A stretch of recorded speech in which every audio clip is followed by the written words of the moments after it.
Yes, I think if we do this for long enough, maybe we'll get Liam to bang out a tune for us. But, yeah, something fun. But to be fair, that works, doesn't it? Yeah, that's just the standard one I use for my own streams. It's very communal, isn't it? But there we go. So yeah, what do you think of the Lego version of you, the updated version, Lego version of you that I did? It's funny. I like how it's kept my the PSG top I was wearing. Yeah, it's got the jump man in the other corner as well, and I had your tattoos. I'll have to show you this though, because every time I fed it into the, I'm leaving it on the screen. I know there's people in the chat, but I'll get to you guys in a sec. I just want to leave this up while I'm referencing it, but where's it gone? Let me send you this picture. I don't know. The AI was going bananas. I'll send you this picture in WhatsApp, and then I'll show it on. You might not be able to see if you're using your phone, but I'll show it up on the screen in a sec. So anyway, that's the new picture we did. Obviously, as you can see, it's a Cool Han Saucepan. We are back, episode 3 of Cool Han Saucepan. It's been a while, but I think the last one we did was before Christmas. The last one we did was before Christmas, wasn't it? Yeah.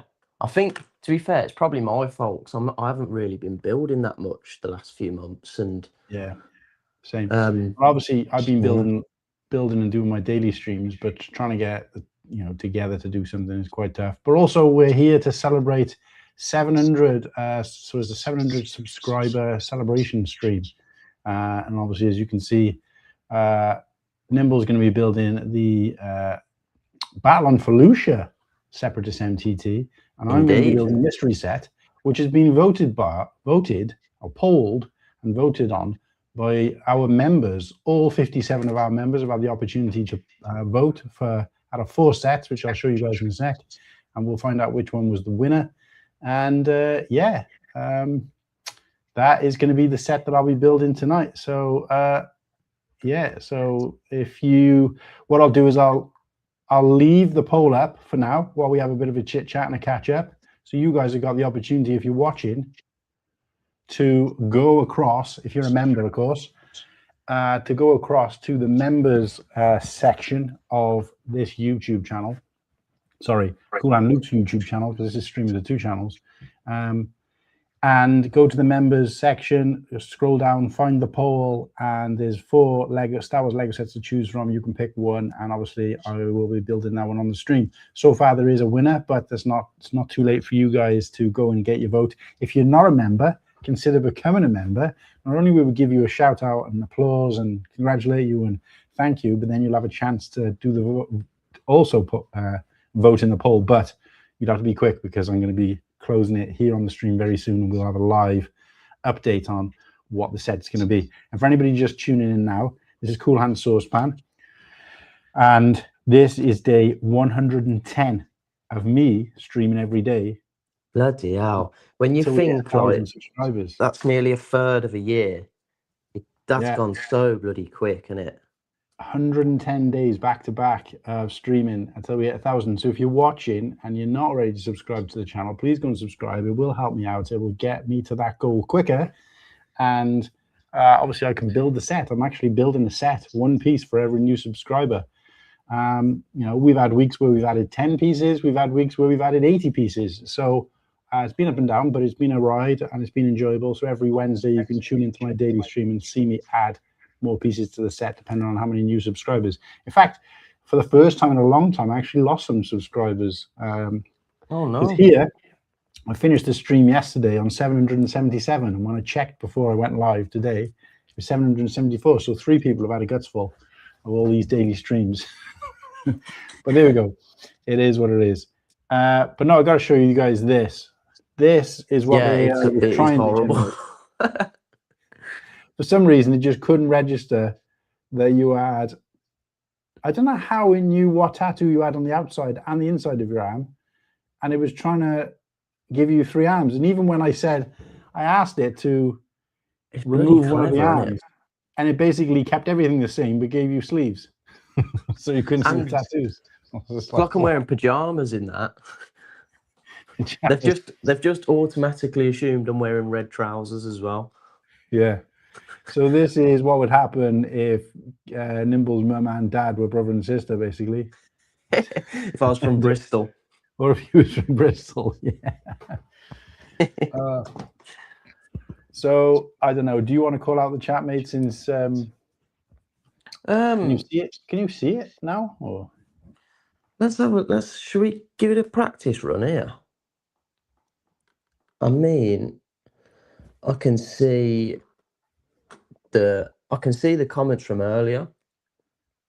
What can I see?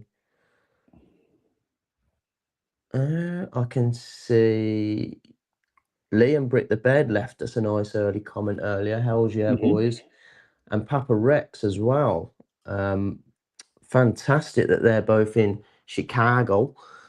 Hope they're having a brilliant time. Two, legends of the show, two staples. We wouldn't be who we are without them. So appreciate them, even while they're out on their holidays. They got the time to leave some comments for the boys. Lego Team B as well.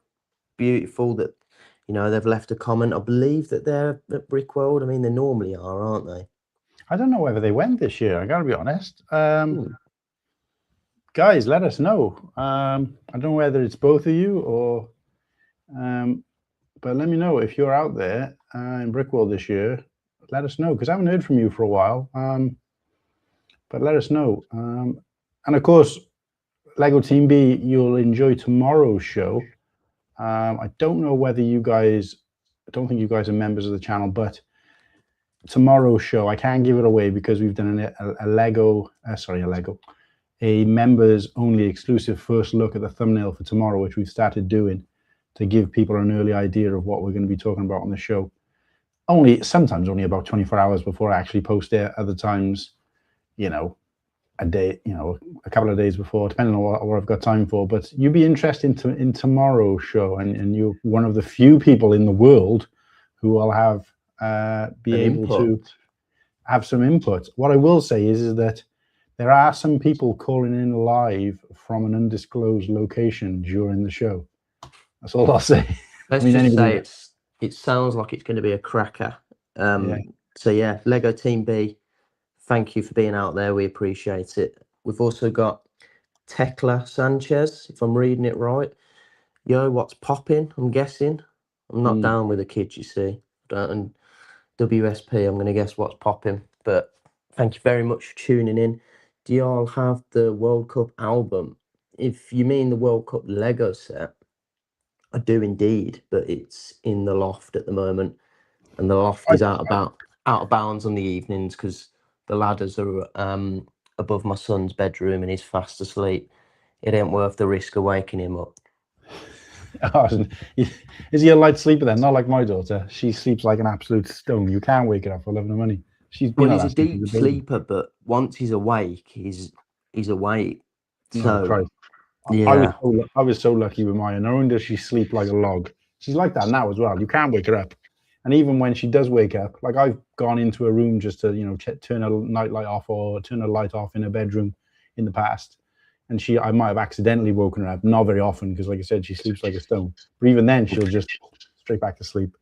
Yeah, so she's like me like that. I sleep really heavy. So it's probably like the best thing when kids are little, in it, that they sleep. I mean, there's nothing I'd swap it for. Honestly, it makes such a big difference. But yeah, Tekla, thanks for being out there, as well as Sayori Mendez Villa. Cracking name, by the way. I hope I haven't butchered it. But yeah, hello. Thank you for being out there, joining us. If you haven't already, please drop us both a sub. Both got different targets for the year. Corhan's absolutely flying, whereas I'm chugging along with a few saggy tyres at the moment. But, we're working. So, yeah, thanks for being here with us. Muttley, the man, the myth, the legend. Good evening, lads. Hope you're all having a great weekend. And I am. Me and Muttley have been speaking today. I've both been grafting. It's nice to work on a Saturday when you know you're not working on the Sunday as well.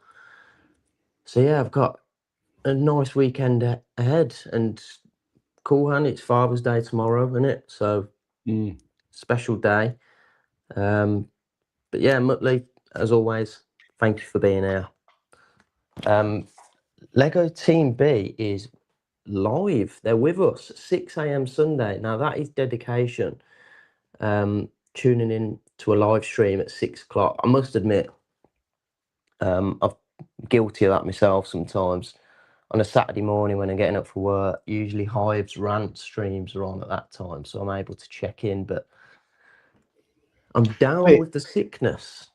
Wait, are they saying, nope, we're live, boys? Does that mean that they're currently streaming? I think it means that they're live. They're just with us. Right. Not just in spirit, they're with us in the chat. Oh, okay, good. Come and check us out tomorrow. Who else we got out there? We got the queen of the Coolan gang, Sarah. Thank you as always for being here. Hope you're having a lovely weekend, Sarah, and the weather's not doing your head in too much. I've got to admit, it's getting on me tits a bit today, and it's not even that bad yet. We're due to have a bit of a scorcher, aren't we, next week, Mark? Apparently. I mean, we were supposed to have had it this week as well, but it never happened. So yeah, fingers crossed for some rain. I need to move to Wales, to be fair. I'd love it. Or Scotland. It's even better. It's always pissing it down there, isn't it? Yeah, and I'm annoyed because I started painting my fence. We bought paint for it last year, and we gave it managed to do half the fence with one coat, and then we had really bad rain, and then every other time, so I had to it took me like a day between me and my dad actually helped me with a little bit of it, a day to do like half the fence between us, and then I did one side, he did the other side, but we only both got halfway down the garden. And I painted the shed, but I gave that 2 coats because I needed to move it into, he was getting boxed into a corner between the wall and the corner of the fence. Oh yeah. So, he didn't take offense, did he? No. But so I had to give the shed 2 coats, and I gave the fence in around where the shed was going to be 2 coats, because obviously I put the shed down the side of the house. So that I did, but the rest we only managed to do I'd say about 70%, 60-70% of the fence between us. And then we had the next day I was going to go out and finish it. I had really bad weather, and I was like, oh, great. And then the only time I had off then was Brick World and then a couple of other things. But every time we had nice weather, I was either in work or I already had plans. I was somewhere else. Whenever I had a day off or some time off, it was either pissing down or it looked like it was going to rain, so I couldn't do it. So I ended up going through. It was just so frustrating because you look out in your garden, and all you can see basically is a half painted fence. It looks worse than a not painted fence. But I planned some time this year to get it done. So again, as soon as we've had some good weather and it's dry, great. This week I had off. Get out there. So I was out there. What day was it? Monday? Rain this week, isn't it? Well, there was was this Monday? No, it was Saturday. No, it couldn't be Saturday because mine was over. It was one day earlier in the week. I think it might have been Monday. Yeah, it must be Monday. We had really nice weather. So I was like, great. Went out there. But of course, we had only given it 1 coat. And then obviously we've had a year's worth of bad weather and cold weather or whatever. That coat had basically started to strip off. So I thought, well, there's no point me going around and painting the bits around if the same thing might happen again. So I'll go over and just recoat everything. So I basically went over everything that I'd already painted, but not all of it, just the bits where water settled or whatever. So that's as much as I got done. And then the weather started raining again. I was like, and it's been bad all week, so I haven't gone anywhere. So you want to get a sprayer. Oh mate, yeah. The thing is, the paint costs us so much money, but it's like an oil-based type paint. It's like jelly. I'm not sure if I've ever used anything like that before. It's the first, my dad's obviously done loads of work over his time, and he's like, I've never used a paint like this before because it's not like your typical paint. Yeah. So you've got to brush on with a certain type of brush. The brush head is thick like that, so you've got to work it in because it's wood fence, and we want to be able to see the grain through it. So we don't want to just flat out paint over it, and then obviously over time it chips off. This doesn't. This doesn't. It kind of silvers. You can see the grain through it, so you can still see it's wood. It lasts a lot longer than normal paint, but it doesn't chip or anything. It'll slowly fade, and every year you're supposed to like top it up a little bit. But it lasts longer than just, you know, obviously I could have gone out and flat out painted. Probably would have cost me a little bit less and been a bit quicker. But, you know, just we didn't like the idea of it just being a block color. We wanted to be able to still see, you know, that it was wood and give it that nice finish. So it's like an earthy grey. It does actually look nice. The bits that are painted do look really nice, and it looks clean, looks nice. Like in comparison to, like, I can see the shed of the people next door, or not next door, back to back with us, and they've just painted theirs a similar color, but it don't look as good. It just looks like, I don't know, like you've, you know what this just reminds me of. Did you ever watch The Royal Family, the TV show? Yeah. In one of the episodes, they start stripping the wallpaper off, and then in the next episode, you see there's just like half of a wall done, and it remains like that way for like the rest of the show. It's like your fence, isn't it? Yeah, basically, yeah. So frustrating, but also like it's not just plain fence. I don't know what you call it. It's like leaf. Is it leaf and something? I don't know. But where the panels overlap each other slightly. But because this side, so we're like semi-detached, so that side of the fence is completely different to this side of the fence. So this side, the back is on their side, so it's just panels, which is easy to paint. It takes like 2 minutes to paint the panel. But this side, you've got like all the struts going across and all the indents and stuff. So trying to get in there with the paintbrush and that is like a nightmare. But anyway, it's just been a nightmare because now it's frustrating because like this time at least I've still got the rest of the summer to try and finish it, but it's such a nightmare trying to clean out the brushes because again you can't just wash it off. It's a nightmare to clean out the brushes, clean out the paint tray, and I don't want to have to, because he said, "Oh, just work your way through it," and I was like, "Well, it's not like I can come home and paint for a couple of hours in the evening. Like I could, but then I got to go through that whole process of cleaning out the brushes and all the rest of it every single night." And it's a lot of Well, you don't have to clean out the brushes. Can't you just leave them in the paint tin? No, that's what I'm saying. That's what I'm saying. It's not that type. It's not that type of paint. You've got to. If you leave it on there, it'll just harden, and the brush will have to go in the bin. Right. It's a weird type of paint. It's like when you're mixing it, it's like jelly. It's like jelly and blancmange. It's like not like normal paint. Not like any paint I've ever seen. My dad said the same thing. But it's designed specifically for fence, and it was expensive. But we bought like 3 big drums of it like that. But anyway, long story short, I don't think it would go in a paint machine because it's the wrong thickness. But right. But yeah, you've got to work it in as well, so you can't just spray it on the top. It just drip back off. So yeah, I don't know. I kind of regret it now, to be honest with you. But there you go. When it's done, it'll look good. But like obviously, it's just getting in it. So anyway, let's catch up with some comments because I fell behind a little bit there. Got a bit carried away. Oh, there you go. So yes, so Team B, they're live with us. That is lovely.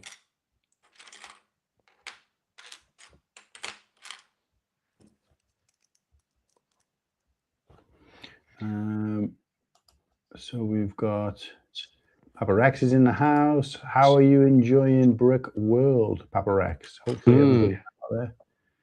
Have you met up with all the boys yet, Papa? We both sound pumped for Father's Day.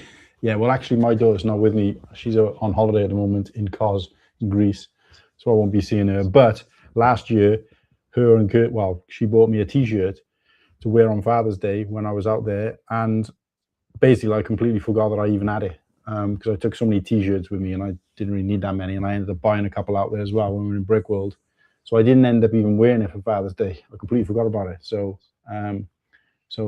yeah. Well, I didn't actually know it was a T-shirt. They gave me a package and said, open this on Father's Day, and I forgot to, basically. And when I did remember it, it was in the evening.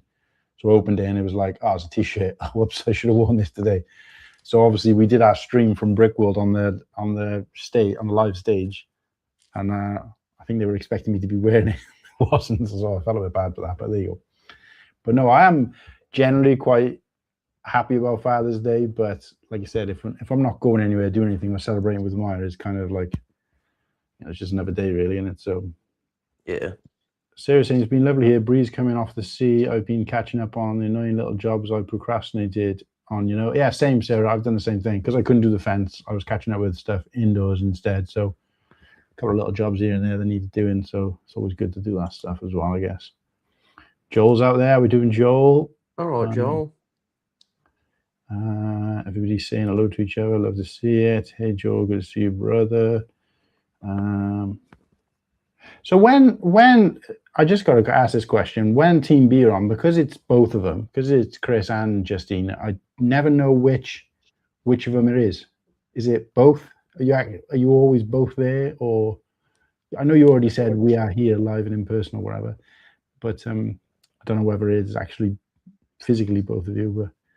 But we don't bother painting fences here with the strong winds we get. There's no making them last for more than 3-4 years. Yeah, well, actually, my fence on the left blew down earlier in the year, and I had to have it some new pillars put in and cemented.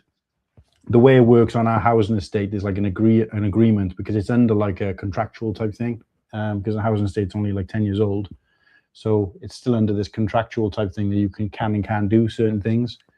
Like most of them lifted after that. Like you can't make any changes to your front garden, but that was in the first 5 years, so that's obviously out of date now. And there's certain things you can and can't do, and you pay like a fee as well to like people, and they come around and like landscape all like because it's obviously all like landscape in the front of the houses, like in the communal areas, like bushes and flowers and trees and stuff. So they come and they keep all that looking tidy, so the housing estate looks nice.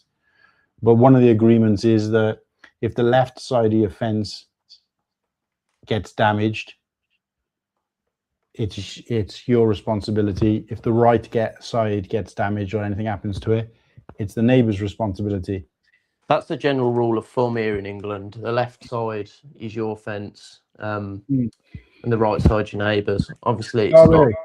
I'd never heard of that before. Stone, but I don't think I've ever had a garden with a fence. Most of my gardens have always had walls. So, but yeah, I didn't know that. The annoying part is that most of our fence faces the back area, so it's either the side I'm responsible for or the back, which obviously I'm responsible for.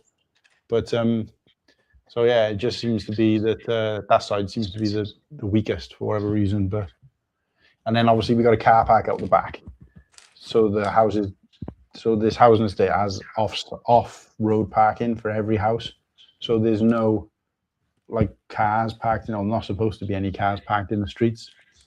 That's the way they wanted it, so it looks nicer. So you walk out and you're not seeing like cars parked up on pavements and stuff. Although most people ignore that anyway, or a lot of people ignore it, or they're too lazy to go and park in a car park. But yeah, so the back is the car park, and the front is like communal areas. So, well, yeah. So, but we are quite near the sea as well. But because it's all enclosed, we're protected from the wind, thankfully. So it's a bit of a wind trap here. So, Nimble, that's my entire house. I've only finished one room. Yeah. It's hard to get motivated to do stuff at your own house, isn't it? Because you get home after working, or if you're working at home, etc. How hard is it after a full day's work to think, right, I'm going to be productive in my own house now, when I could just sit on the sofa? I get it. How do you call? I'm not sure what you mean there by that, Stephanie. You might have to clarify that. Don't forget to like and sub, Steph. Yeah, we'll throw these up, even though they're not as relevant to this channel or this stream. But make sure you subscribe to the channel, guys. And like the stream. Wait, I can hear myself. Are you playing YouTube? No. Oh. Okay, so yeah, like the stream. Oh, it's gone now. I could hear myself then for a sec. Back to the comments. So yeah, let us know, Stephanie, what you're talking about. Force Bricks is out there. What's up, guys? What's up, Force Bricks? Force Bricks. Good to see you in the house, buddy.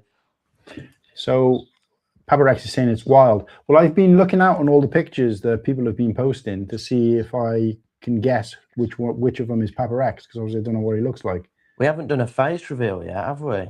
No. Like, we haven't seen live in the flesh. I was hoping to get Papa Rex on for a face reveal before he went to Brick World, so we could pop another cherry. But a lot of people pop their cherry on the Cool Hang show. Oh yeah, I'd seen there was an update to the Bricklink Designer program. It's not really my bag, but if Nimble wants to talk about it and we got time after this, we will. Just checked out the new Bricklink Space Monorail. Wow. There's been a few. There was an update on the weekend as well, wasn't there? I saw it over social media. Been awesome hanging out with Whittaky, Liam, Amy, and so many others. So many late nights, but worth it. Oh, amazing! Glad you're having a brilliant, mate. Having a good time. Yeah, the late nights are killers, but yeah, if it's worth it to have those laughs, those good times. But yeah, still trying to work out. I'm looking and thinking, I wonder if that's Papa Rex. This guy's been in a couple of photos now, and he's the only person I don't recognize. So I wonder if that's him. But have you heard of Whittaky, Mark? No, not really. I texted him, but he ain't replied. But he's not very good at replying to messages anyway. To be fair to him, is he? Yeah, well, I get the having a good time and stuff, but I had a video call off him, right? And I was I can't remember. I was in the middle of doing something when he video called, so I couldn't really answer anyway. Yeah. Or I was going to be answering to say, "Let me call you back" or whatever. So the first chance I got, which was like, I don't know, 10 minutes later, I messaged him and said, "Everything good? I'm like busy at the moment, but I can, is everything all right?" And he just thumbs up it. That's it. So he didn't tell me why he was calling, what he wanted, anything. So I was just like, oh, fair enough. But as long as he's safe. So yeah, well, that's it. It looks like he's having a good time from the photos I've seen and stuff. So that's the main thing. But no, I've sent a message out to Ken, Liam, and Whittaky to say, like, are you guys okay to still do a bit of a call in from Brickworld tomorrow, so that I know to put you on the thumbnail? Yeah. And Whittaky and Liam were both like, yeah, I can do. Didn't hear anything from Ken, but I chucked him on there anyway, and just because he did say he was going to try when he was out there. But I know obviously circumstances are where they are. I'm obviously, I don't want to promise that they're going to be on the whole show and it's going to be like a proper full show with them on as well, because I know they're going to get sidetracked. And not only that, but it's going to be quite frustrating if we're trying to do like the show and then they're there live from wherever they are on different phones or shaky hand cam or whatever it is they've got set up. Yeah. And then people are jumping in the background and shouting stuff and all the rest of it. It's like, if you're going to do that, just stream yourself from there. Yeah, I'm with you. And then obviously I can understand people will be interested in seeing that probably more than what we have if they're into that kind of thing. But if people are just going to be on, it's like, yeah, so-and-so coming out, yeah, so-and-so, oh, look at that. Because it's just going to be like, you can't orchestrate that then, can you? And it's like, so I haven't so the content is going to be quite loose. Obviously I won't say what it is, but the content is going to be generally quite loose. But I think unless they can sit somewhere and lock in properly to the show, and then yes, if they want to go on a tour of the show when we're like, right, this is a segment where one of you is going to walk off or whatever, but get like behind a laptop, the three of you, perhaps that's why I asked Ken if he could try and sort something, get behind a laptop and lock in. To be fair, I bet Whittaky will want to lock in because he don't like missing out, does he, on the show? Like, yeah, but what I'm saying is that if they can do that, it's understandable, because I wouldn't want to commit to something when I'm out there having a good time. So it's kind of like me saying, if you don't want to, don't feel bad about it. I can understand. I'd probably be the same. Like, don't feel obliged to, but also don't do it and half-ass it. Like Liam the other day when he tuned into the show, but he was out and about, and it was like, yeah, but obviously we're asking for your opinion on sets and stuff, and it's just like, oh yeah, right. Yeah. It's like, yeah, I can't deal with it because there's too much going on, and it's a bit like people can't follow it then, or we can't follow it at least. Even if it's enjoyable to watch, it's not fun I'm with you. To be a part of, So so I understand both ways, but it's like essentially what I'm trying to say without being rude is, if you're doing it, do it properly. But if you don't want to do it, no problem. We won't think any less of you because you're out there, and that's your main priority. So 100%. So we go 50-50 generally. We just slide panels in and out the pillars. Yeah. But I know what you mean. Yeah. I'm not going to keep talking about fences. Just started building the Speed Champions Lightning McQueen set since it's the 20th anniversary of the first movie. Watched it this afternoon. Jesus, Is that Force Bricks? Yeah, I saw his Instagram stories earlier. But yeah, I couldn't believe it either. 20 years is nuts. I can't remember growing up with Lightning McQueen. Fucking I'll show your age, I mean. Yeah. You absolutely fucking... I'll be 30 next year, which is a bit quite scary for me. I got a photo of Papa Rex. He just sent me one. No. This isn't... I think this is... Actually, is this the guy that I thought it might have been? I'm not actually sure. Yeah, I think it is. Do you want to see what Papa Rex is? Are we allowed to show it on stream, Papa Rex, or no? I mean, if you've seen content... Oh, no, he sent it me as well, to be fair. Yeah, let us know. I'm not gonna out you like this without... That's a cracking photo, mate. It is a good photo. Love and I can tell where they are as well, because I think, yeah, they're in the lobby. They look like they're in the lobby of the Rennie. Papa Rex, if you're still listening, that photo, it just sums you up. So whenever you're in the chat, you're always putting funny comments and laughing, and you just look like a really happy dude. So yeah, great photo, mate.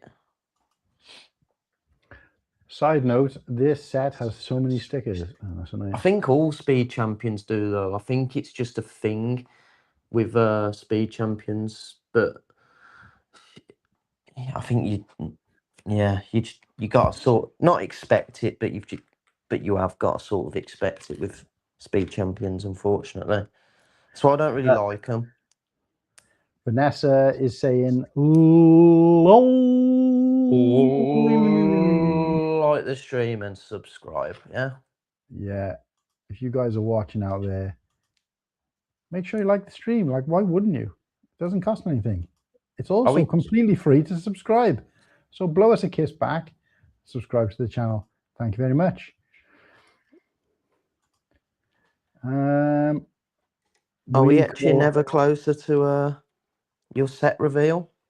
Yeah, I'm going to do that next. I just want to catch up with the chat. It's like blowing off here. I can't keep up with it. Of course, we start like a 20-minute conversation after every comment. So that's why I made sure I chose small ones, because I knew if I did a set like yours, it would take me about 12 hours. Yeah. I sent you boys a pic on Insta. You can show it if you want, but you have to guess which one is me. Okay, then, guys. You guys get to guess. There's two people in this picture I'm about to show. So everybody else who's watching, apart from obviously Papa Rex. Now these two guys, both very handsome guys, but one of them is Papa Rex. The other one is just some random nobody. So let's see if you can guess which is which.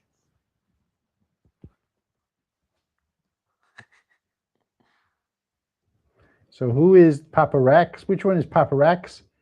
And which one is just a random nobody? Who's got an amazing t-shirt, though, to be fair.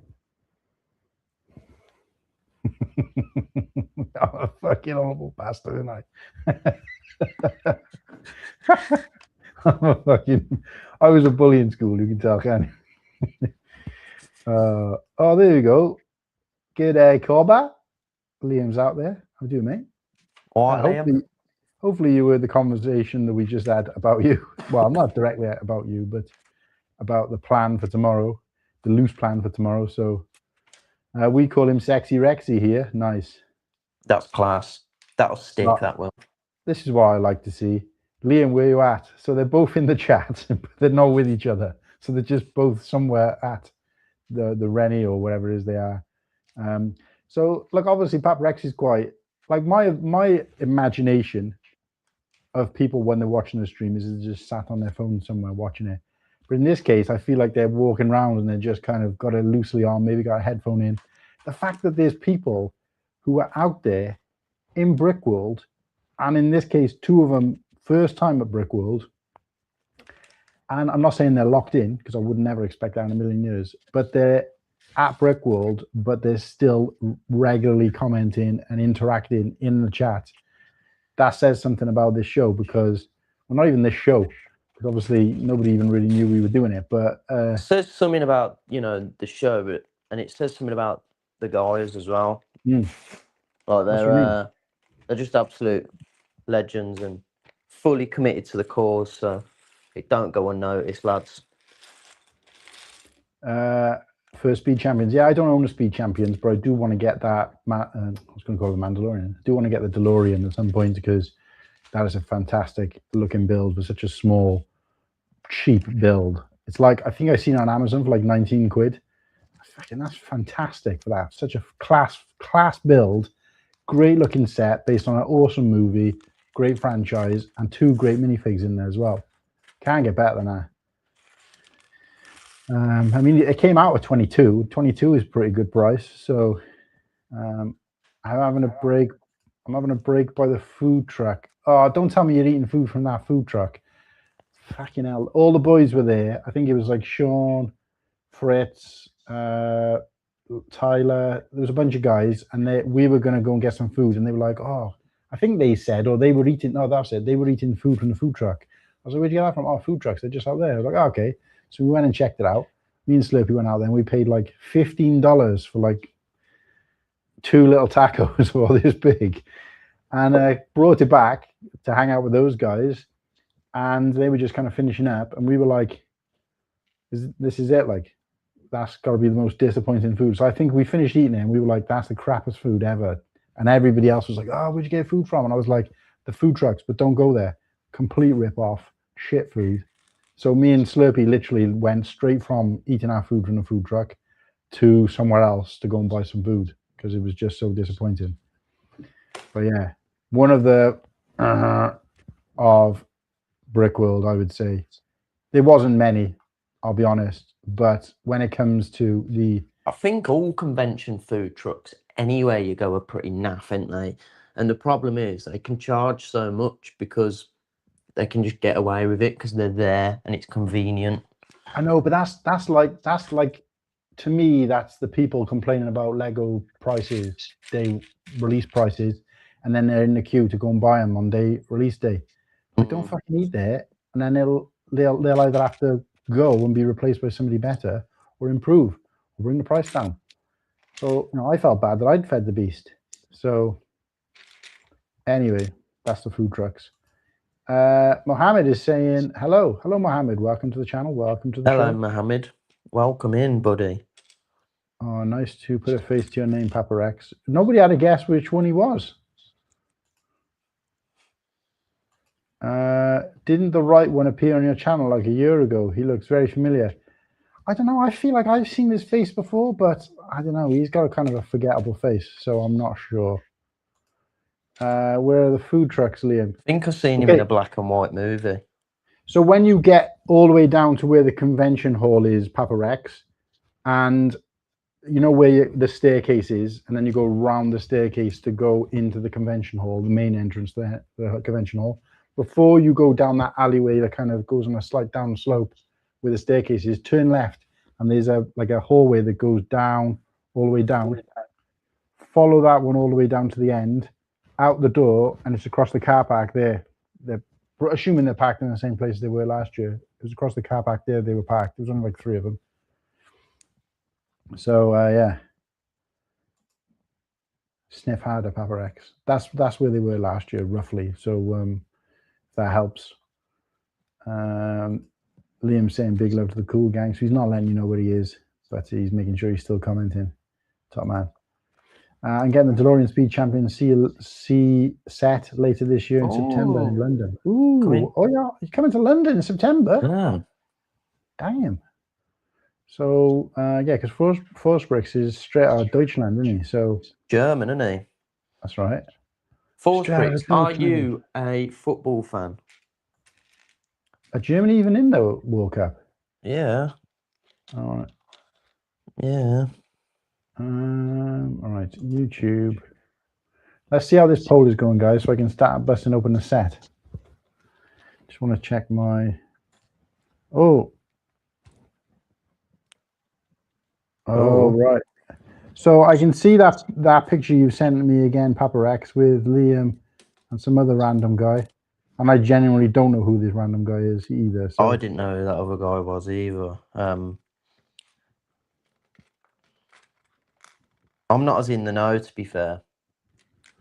Yeah, it was while ACOB were doing one of their shows by the looks of it.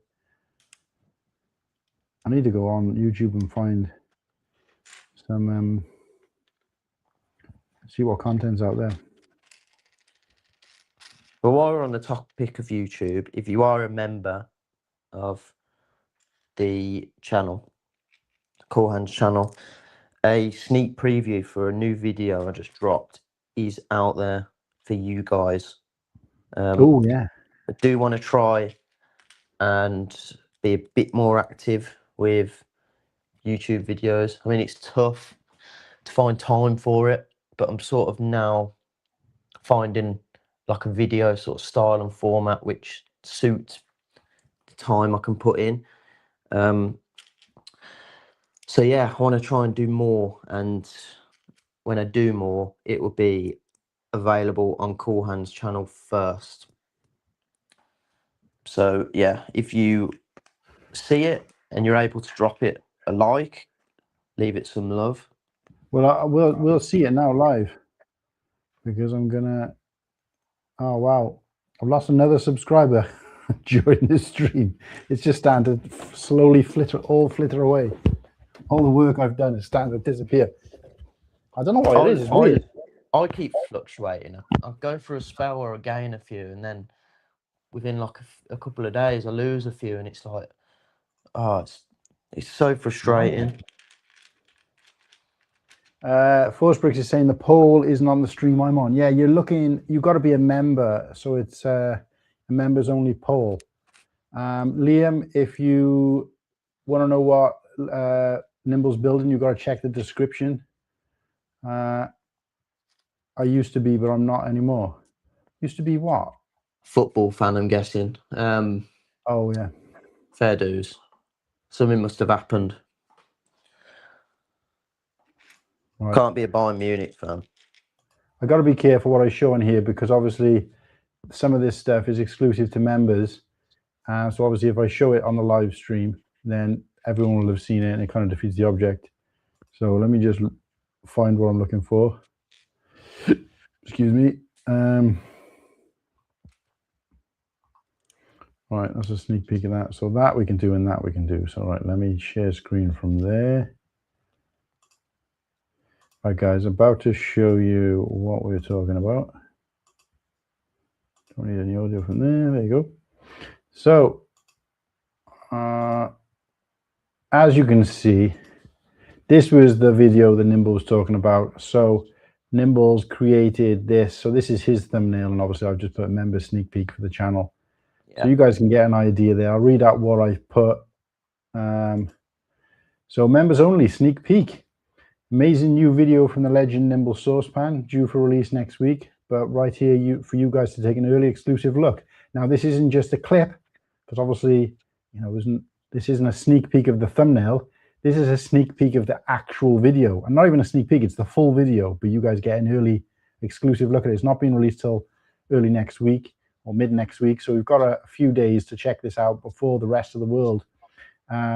So you get an exclusive look. Make sure to show some support, like, comment, and if you haven't already, drop a sub whilst you are there.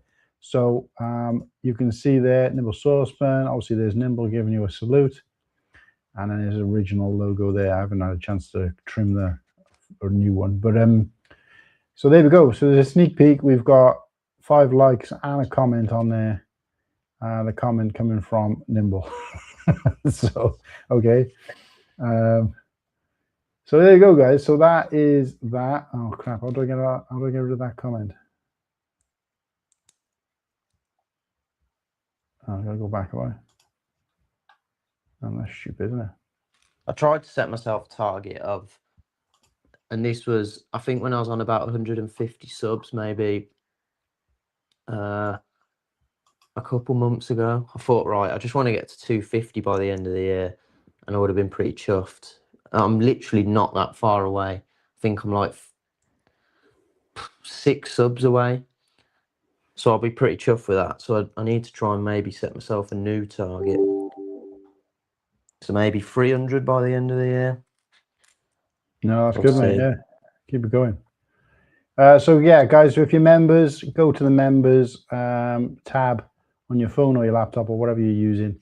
Go down to here. The link is right here. You click on this link. It'll take you to Nimble's channel. Before you do anything else, make sure you subscribe. Like the content. Well, you can wait till you've watched it if you're that kind of person. But yeah, you guys, what you'll be watching there is a brand new video.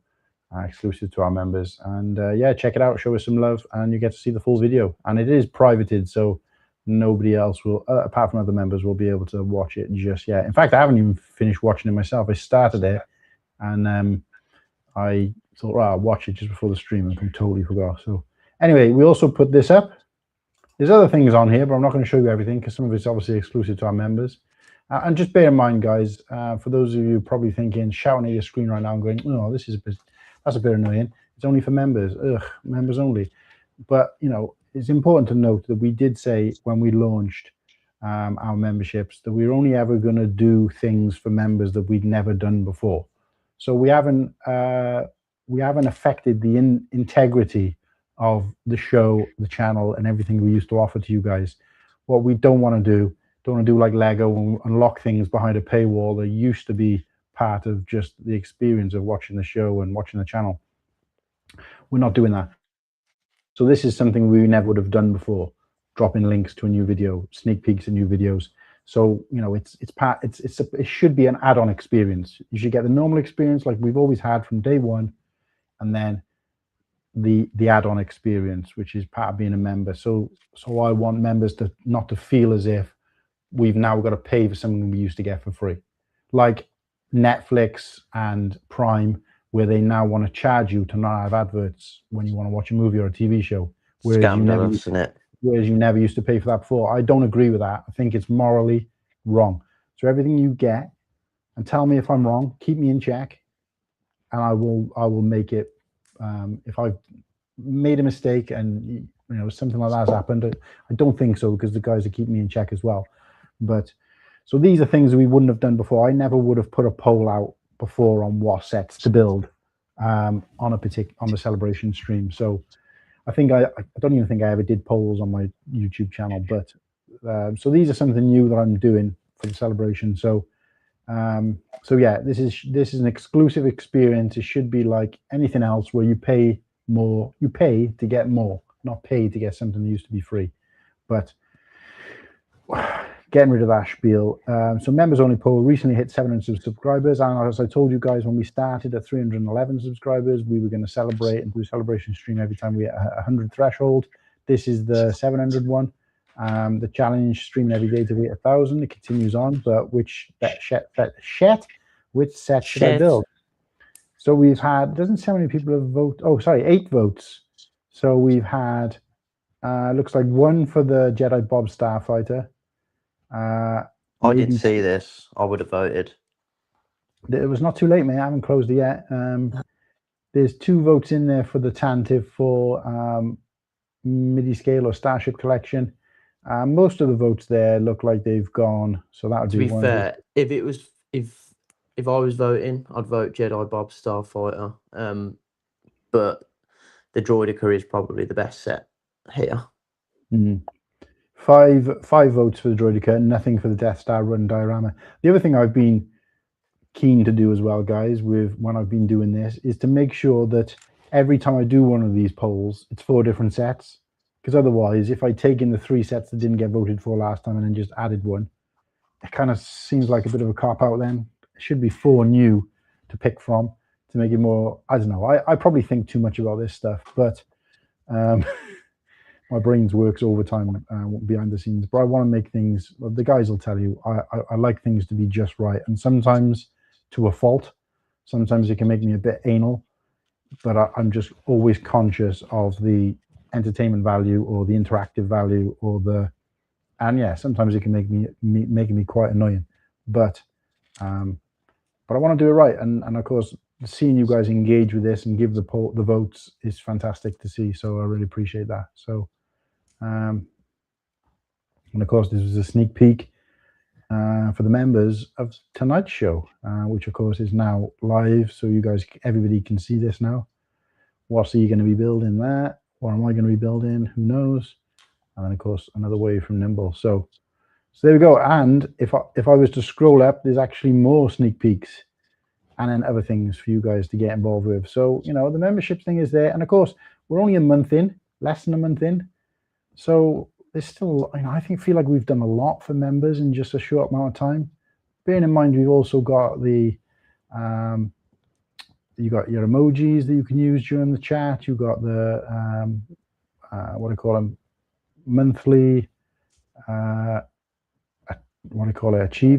Achievement logo, target logo. I can't remember what it's called. You get the little symbol next to your name for how long you've been a member.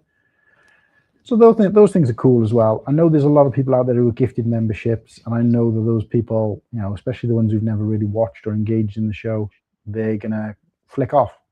When it times out, they're not going to renew. So currently we've got 56 members. I don't expect that to stay that way. It is going to go down. But hopefully some of the people who are gifted a membership, who have been watching and tuning in, will find it worthwhile to you know, resubscribe or whatever, and keep their little symbol, not have to start again. And of course, you guys will also be getting the opportunity to vote for what you think should be the symbols for each. You guys you'll get to choose what. It's going to be very, very interactive.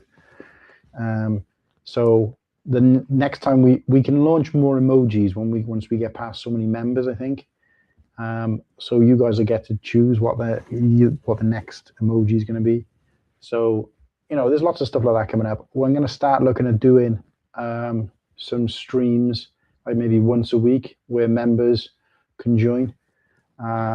You guys have got available at the moment the opportunity to join us in the green room before and after the show, on the Sunday show. If we do a Cold Fusion stream, you've got a reserved seat. First come, first serve, but a reserved seat. Obviously, if we did one tomorrow, I can have all 57 people on there, but you know, it's within reason. But to join the panel, there's lots of different stuff, and then we're going to start doing, hopefully soon, members only streams. We're going to be doing exclusive looks at our super chats and things like that. So yeah, lots to come. So exciting times. But I think ultimately the answer is I'm building the Droidica tonight. Nice one. Yeah, give my voice a rest now. You can talk for a bit. Hang on. I'm scoffing, for those at home, Percy Pigs, and these are the best version of Percy Pigs. They are what are these ones? Fruity Chews. The missus went in to get dinner this evening and picked me some up as a Father's Day snack. Oh, so you're eating them early? Naughty. I am. Well, I thought, crack them open for a Saturday night build stream. But Jason, how you doing, mate? Fix my brick. Just saying hi. Out with the wife. Fix my bricks as well. Always very grateful. Always sharing my stuff and anything I post on Instagram. Always very grateful, mate. Thank you very much.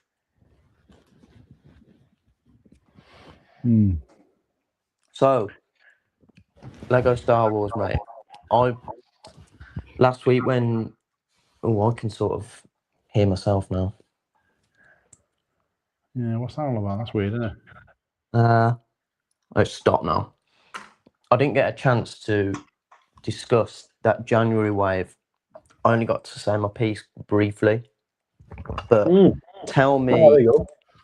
Give me a sec. I left them on here.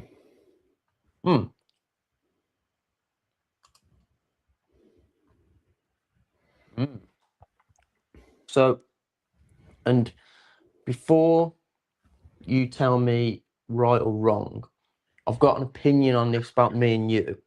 I think we can sort of offer very different scenarios with this, because your opinion comes from someone who's probably got a version of all of these.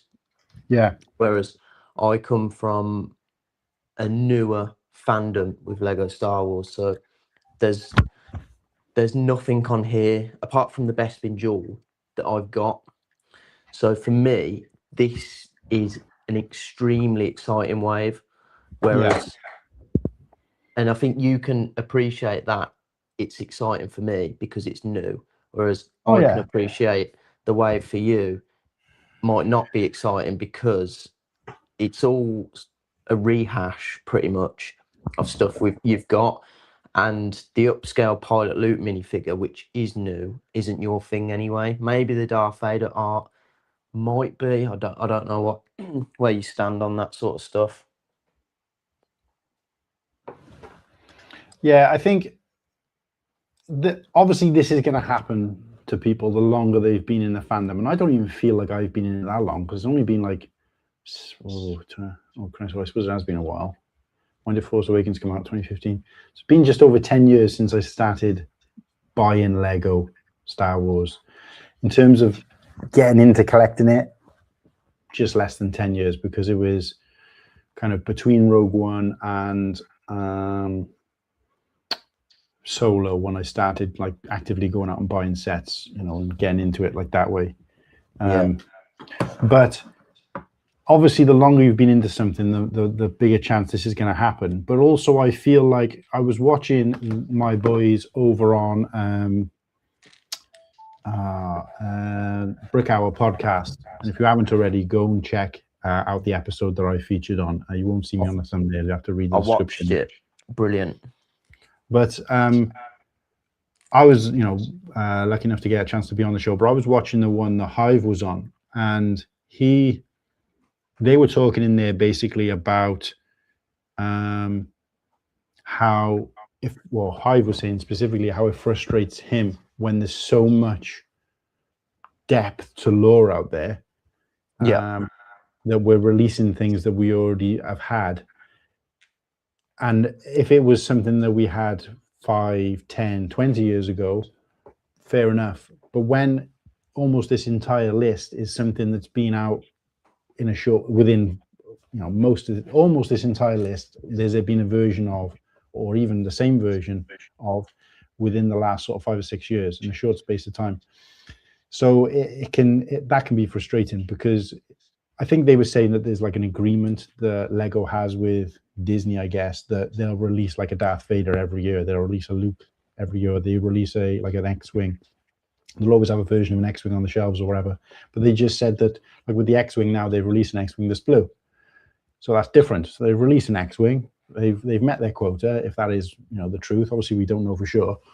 Yeah. They've tried to do something differently. Yeah, it might only be a different color, but why can't they do stuff like that all the time? And the fact that they're just releasing like the same thing just to keep the steady fans happy, which is great. But what about the fans, the long-term fans? It's almost like when you want to go and join Sky. If you want to join Sky TV, they'll give you the best deal in the world. But if you're already with Sky, you can go fuck yourself. You don't get nothing. That kind of thing. So it looks, it's a little bit like that. So for me, what they should be doing in a wave like this, and I know obviously Lego hasn't released this as a chunk. This is something that someone else has gathered in terms of information. Might not be 100% true, might not be 100% accurate, and they've put it together in a list.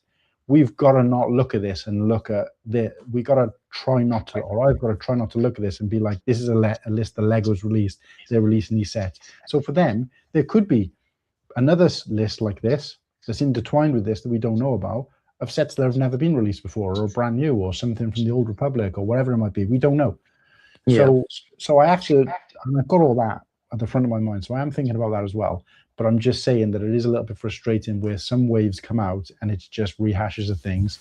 They should be trying to appease current and older fans and trying to appease everybody. I get that they're trying to tap into a new market. Fine, that makes sense. And I want to future-proof Lego. I don't want, and they were saying that like Lego isn't their #1 license anymore. For the first year, last year, it wasn't the #1 license. It's dropped down to like 3rd. And that's going to keep dropping down with time because they're not putting movies out.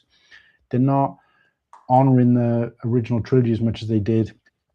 Like kids are going out there and they're buying these sets now that are coming out that they have no reference to necessarily. Yeah. So yes, okay, The Mandalorian and Grogu came out, but in terms of Lego output for a newer audience, it's like 90% less than it used to be. It's almost 100% less than it used to be. So there's nothing. So what they're saying is that eventually the people who are buying Lego now, the main people who are buying Lego are going to age out. Yeah. And then there won't be a new. So then it'll drop down and drop down and drop down, and eventually it might be gone, because it's like, well, no, there's no legs left on it anymore, because people just aren't buying anymore. Just like, there's been loads of licenses that have gone because they just ran out of legs. Ninjago is a perfect example. Not Ninjago, sorry. Bionicles. Because all those kids, they loved it and they grew up on it and they were buying it. But when they grew out of it and started going through their dark age, nobody was buying it because it had no history. It wasn't based on anything. It created itself. So I don't know. So for me, it's always like, and I think I probably put it better in a hell of a lot less words. But what are you saying is that they need to be still sprinkling in something that we haven't had before. New figures we haven't had before, new sets. But those sets, they need to be doing new stuff. So like, for example, the Embo, we needed a new Embo, not a new figure, but we needed a new version of Embo. We got his dog, great mold, and those two kind of mech type thing, or that mech type thing, sorry, that one mech thing. So they're doing something new from a film. It's great that we've not really had before, or bringing back a figure we want to. They're doing a little bit of that, but not enough of it. But they also need to be dropping in things that we've not had ever. Just every now and then, even if it's just one set a year, just to appease the people. Do you see what I mean? So what I think Lego can do better on that is, I don't think they target like relevancy. So for example, Maul was a brilliant show, and I think it's universally pretty well rated. So I feel like if there was a 1 or 2 sets released for that, I think it would have flew off shelves. Same for like Bad Batch was incredible. I loved it, and I think we've got like 2 or 3 Bad Batch sets, and one of them's the fucking Justifier. It's an Andor as well, like incredible, loved by adults, very highly rated. If they released like, even if it was an 18 plus, just more Andor sets, I think they would have done brilliantly. But again, they're just sort of pulling at the strings of classics a bit too much now, where they need to sprinkle in relevancy. So even if it's just one or 2 more sets per year that are just on shelves the same time as the show. Like I remember the good few years back now, I think, when the Ahsoka season 1 was actually on the telly, and the Ahsoka sets were on shelves, and I remember buying like the Ghost, and I was just so excited. I mean, that's a good set anyway, but I just remember being like so excited to buy that and build it because it was on telly. Like you do get like the recency bias, don't you? And it was like the when I watched the Mandalorian Grogu movie, I watched the movie and I come out thinking, oh, I really want that new Razor Crest now, because it's just, you get that recency bias with things. So I don't think Lego do well. I don't think Lego do enough on their own part to target that. No, you're right. Like I said, some people might be shouting at me and saying, "Well, hang about." Wait a second. Let me get rid of this comment in a sec. They might. Oh, let's get rid of this as well.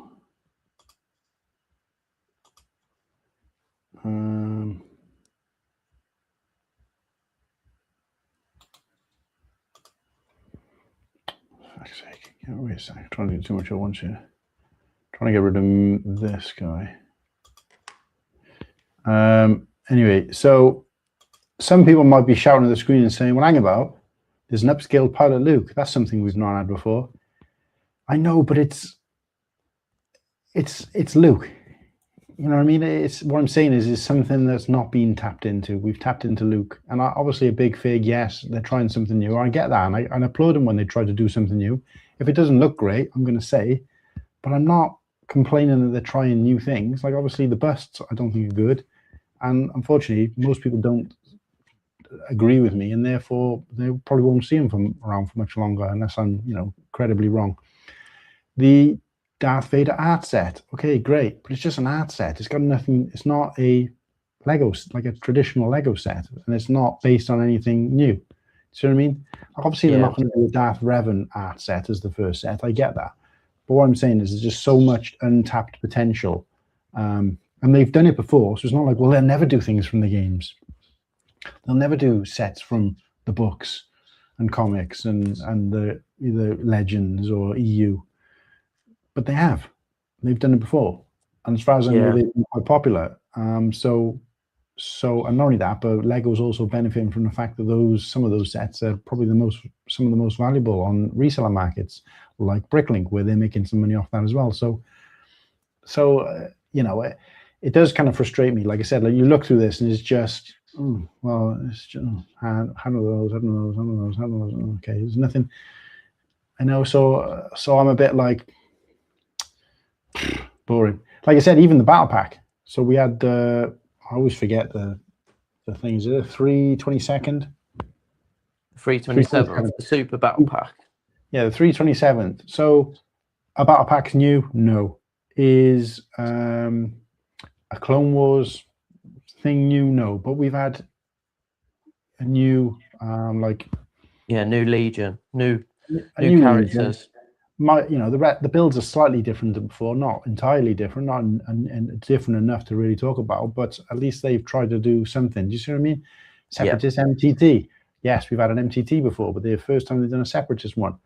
And I'm more appreciative of the fact that they're trying to do different things over the fact that they might not be the best builds, or they might not have put as much effort into them. And I think the MTT looks fantastic. I don't care that it's scaled down, because that suits me, but I think it looks fantastic, and I'm interested to see what the build is like for you. But we've always had something like that in every wave. And then this is the first time I'm seeing a wave. Like I said, this might not even be a wave, because these might come out over the course of the entire year, in which case they're not a wave at all. But because it does say January 27, but obviously we don't know that for sure. We've seen these things before and they've ended up being completely wrong. So, but it just, it frustrates me. I mean, this on the other hand is a little bit more interesting, because I'm interested to see what they do.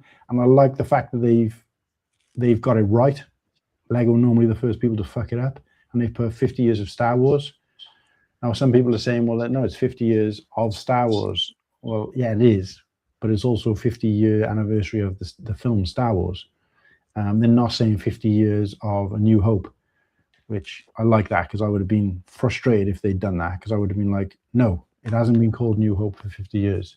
So that's, forgetting the fact that there's like 6 or 7 different versions of that film now, but the main one, and obviously Ralph McQuarrie art, I'm a huge fan of that. I've got a couple of his pieces, but including an original piece or a numbered exclusive piece. But so I'm all over the idea of doing something with that, but it depends on what they do with it.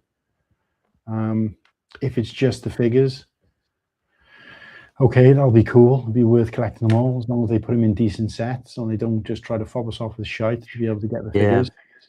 But I'd like to see them do something else. I'd like to see them do, maybe a piece of artwork, this in Lego as a mosaic or whatever, something different. Obviously, I'd like to see a ship or something like that, but I think that'd be a bit too, because this image here, people who have been fans for long enough, this means something to them. Whereas if I showed this to Kirsty or Maya, they'd be like, what the fuck is that supposed to be? So they wouldn't have a clue. And even people who've been into Star Wars for a long time might be thrown off by this. So, and any of the Ralph McQuarrie art, but there wasn't a lot of ships designed, and the ones that were designed have since, I think one of the early models that Ralph McQuarrie drawings that Ralph McQuarrie did have then been released later. So there was one ship he designed, which they then used in the prequel trilogy. There was another ship that ended up they releasing it as the E-wing, which originally was supposed to be the X-wing, that kind of thing. So generally, the ships and the designs, they have used them, and even with this, because they used this image that was obviously, this didn't end up being the original gang, but they used this to influence Rebels. So so that's Zeb at the back, or what became Zeb. So So they did stuff like that, you know, and like with the R2D2, I know R2D2 has got arms and stuff anyway that come out, but this was more of an influence for Chopper, because obviously he's got those arms that are kind of kicking about all the time. So that kind of thing, like, you know, I like that they do stuff like that. But yeah, it'd be interesting to see, I guess. So it's definitely intriguing, isn't it? But let's see. Yeah, Well, you've built the entire chassis, and I haven't even opened my box yet. I'm doing pretty well, and I must say this build is extremely complicated, and like I've built quite a lot of UCS sets, and big ones at that, but so far, like the mechanism and stuff as it slides out, it's just giving me a bit of a head fart at the moment. I mean, I've sussed it, but yeah, it's definitely. I mean, what age does it say it's for? 9+. Like a 9-year-old is going to be struggling to do this. You know what I mean? Yeah. Like I've built. I think that was in the other way around, wasn't it? Huh? That piece was in the other way around when it came out, didn't it? Oh no. No. It's supposed to be like that.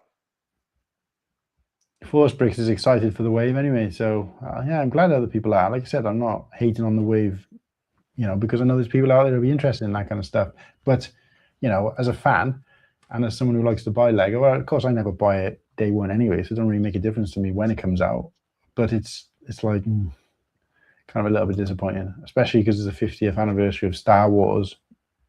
To me, that does say, yes, it's 50 years since that movie came out, but it's also 50 years of the franchise being around, right? Because an anniversary of something that starts shows the history. Now, Lego have done that before, so they celebrated 20 years of Lego Star Wars, but not just re-releasing sets from that first year, but sets throughout the 20 years re-released. You know, some up to about 10 years that had been out like 10 years after. So it was like a hark back to their history. So I'm hoping the Lego do the same. And for that reason, there could be a lot of things in there. Pretty much, well, I say a lot of things. Could be anything and everything that's got anything to do with Star Wars has happened within 50 years, obviously. So to you won't have seen 'cause you don't really scroll Instagram, but George Lucas minifig, it's happening. Oh, really? Yeah, which I'm really chuffed about, to be fair, because like I said it before, if we weren't going to get one next year, that pretty much eliminates the chance of ever getting one, doesn't it?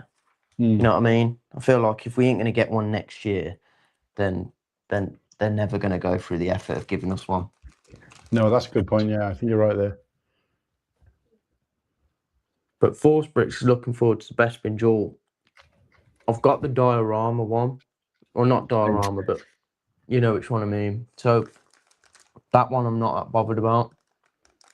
The rest of them, excited. Mustafar Duel is probably a set that if it didn't have the anniversary fig coming in it, and if it was just ended up being Anakin and Obi-Wan, I probably wouldn't be that bothered. I'm not mad on these like battle scenes sets. I fall into the category where when Lego are targeting like 18+ stuff and display stuff, that intrigues me. So like the upscaled figures, I'm really excited for them, and I'm gonna probably try and get them all. I think they're gonna look wicked on display, but the Darth Vader art as well, that intrigues me, because it could be anything, and because it's at a price point of, I think it said $60. So what's that, like 50 quid for us? It's going to be, I imagine it's just going to be like a mosaic, isn't it?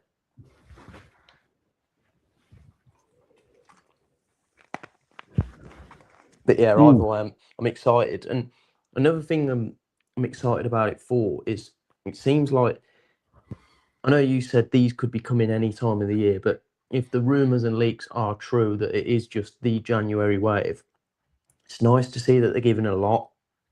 Like, that's a big wave. I was just looking at this camera angle now, and I'm like, what the hell is that over on my floor over by the sofa? Like, it's a big... I'm looking over, and it's not actually anything there. Now I realise that it's my fucking mouse, isn't it?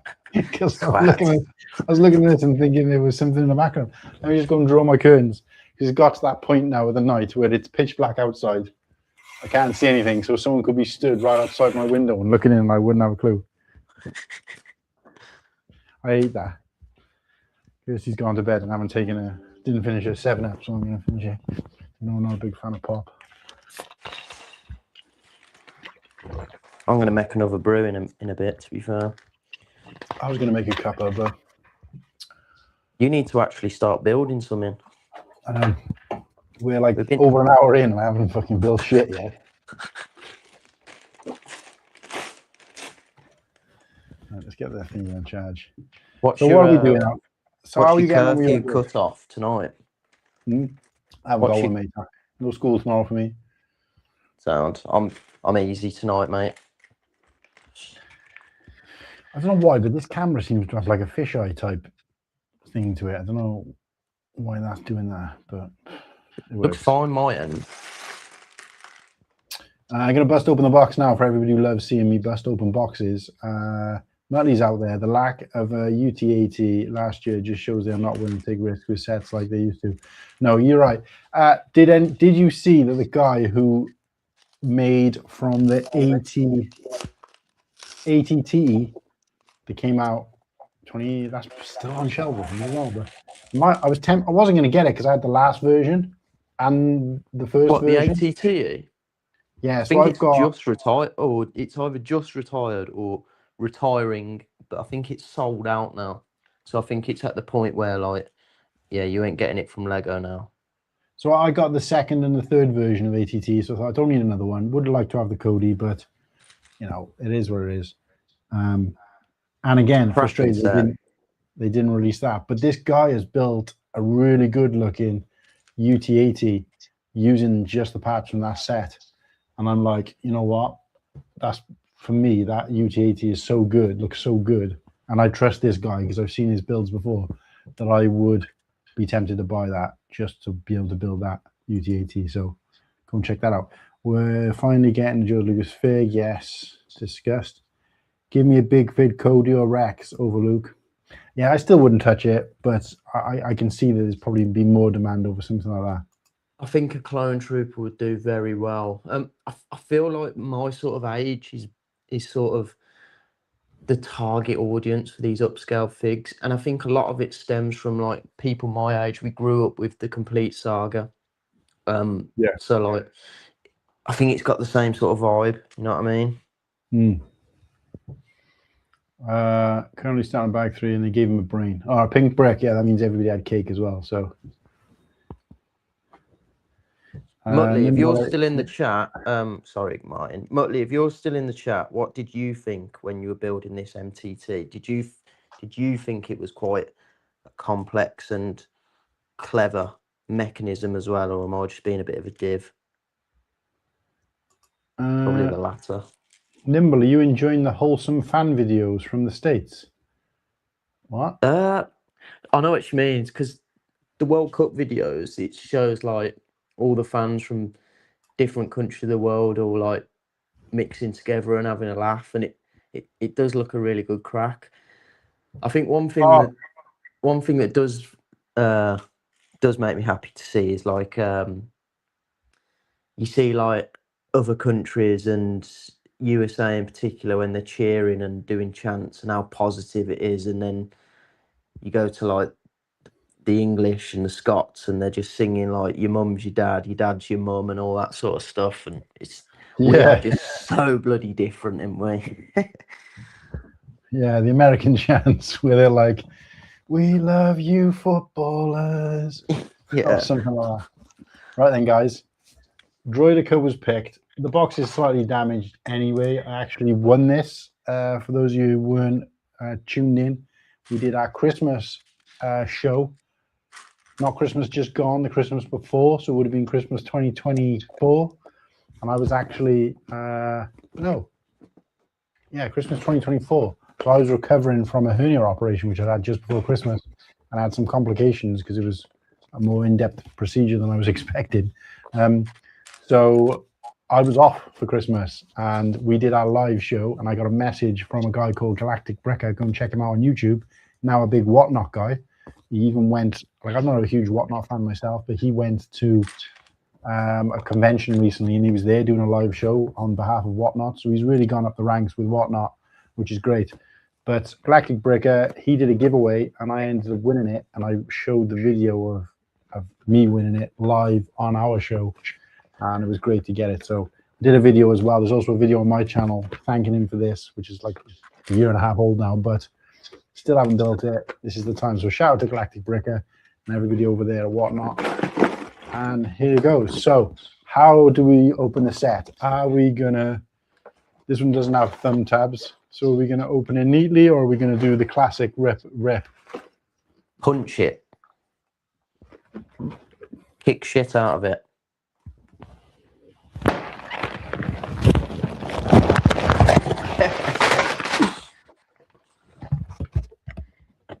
All the people who are precious about boxes are like, no. Oh, look at that. That's my first ever Printed plaque. Printed plaque. Wild. My first paper bags as well. Really? No. No, I haven't had many though, I'll be honest. Stickers. I had a set. What set did I build recently? I think it was Cobb Vamp Speeder, and I got all plastic bags in there, and I just like, I couldn't fathom it, because I was like, in the UK we've had paper bags for, do you reckon, well over a year now. Yeah. Cobb Vamp Speeder is a January set, and it's like, why? Yeah, it don't make any sense, does it? Nah. And then you get some sets where it's like half and half, and you think, well, yeah, I don't know why they're playing out there. They kind of haven't fully committed to it, have they? nah. Or it's either that, or they're just using up what they've got left.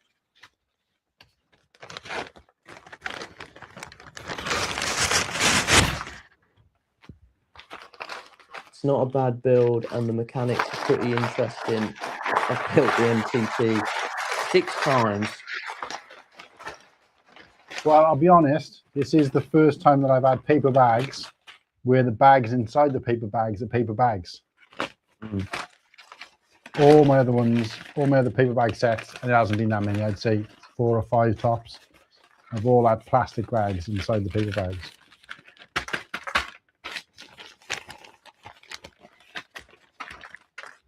So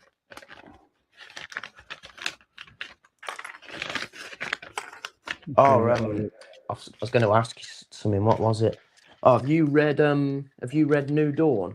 You know, the Hera and Kanan backstory novel. Yeah, the blue cover with them both on, isn't it? Back to back. So I think I've never read it. 100% I've never read it, but I don't even think I own it. And I obviously got a lot of Star Wars books, but my percentage of Star Wars books to read Star Wars books is higher than my Lego built to not built. Yeah. I'd say I've probably got over 100 Lego Star Wars books, and I've probably read 10. But right. But no, I did want to read that one, but I don't think I've even got a copy of it, because it was relatively newish when I was really into collecting books, which is like round about the time I first got into Lego, to be honest. So. I've literally just finished it, and it's a cracking read. Is it good? Yeah, it's really good. I've just picked up my next book. Got it here actually. I haven't even opened it yet.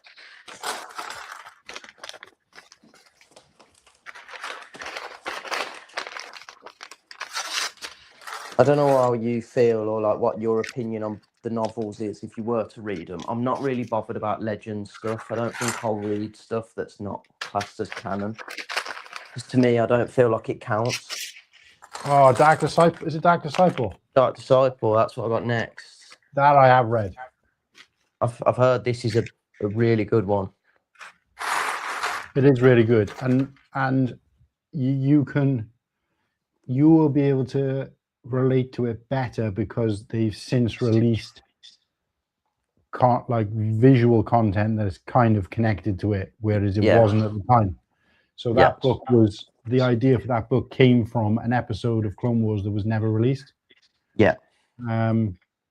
Obviously, it explores in a bit more depth than the episode of the show or the arc of the show would have, but as a book always does. But since then, they have done something with part of that storyline. Tales of the Underworld, wasn't it? Yeah, so they kind of explored it a little bit in there. So yeah, worth a shout. Ooh, better show this camera probably. Yeah, nice. I think that might be my first one of these I've unpacked. Is it my first 25th anniversary? I don't know, you built R2, ain't you?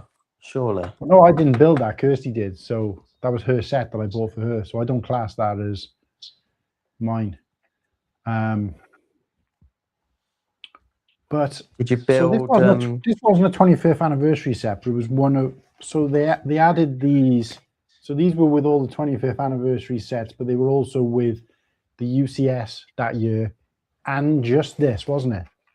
I think they were with every set that year. I think so. Yeah. That's cool.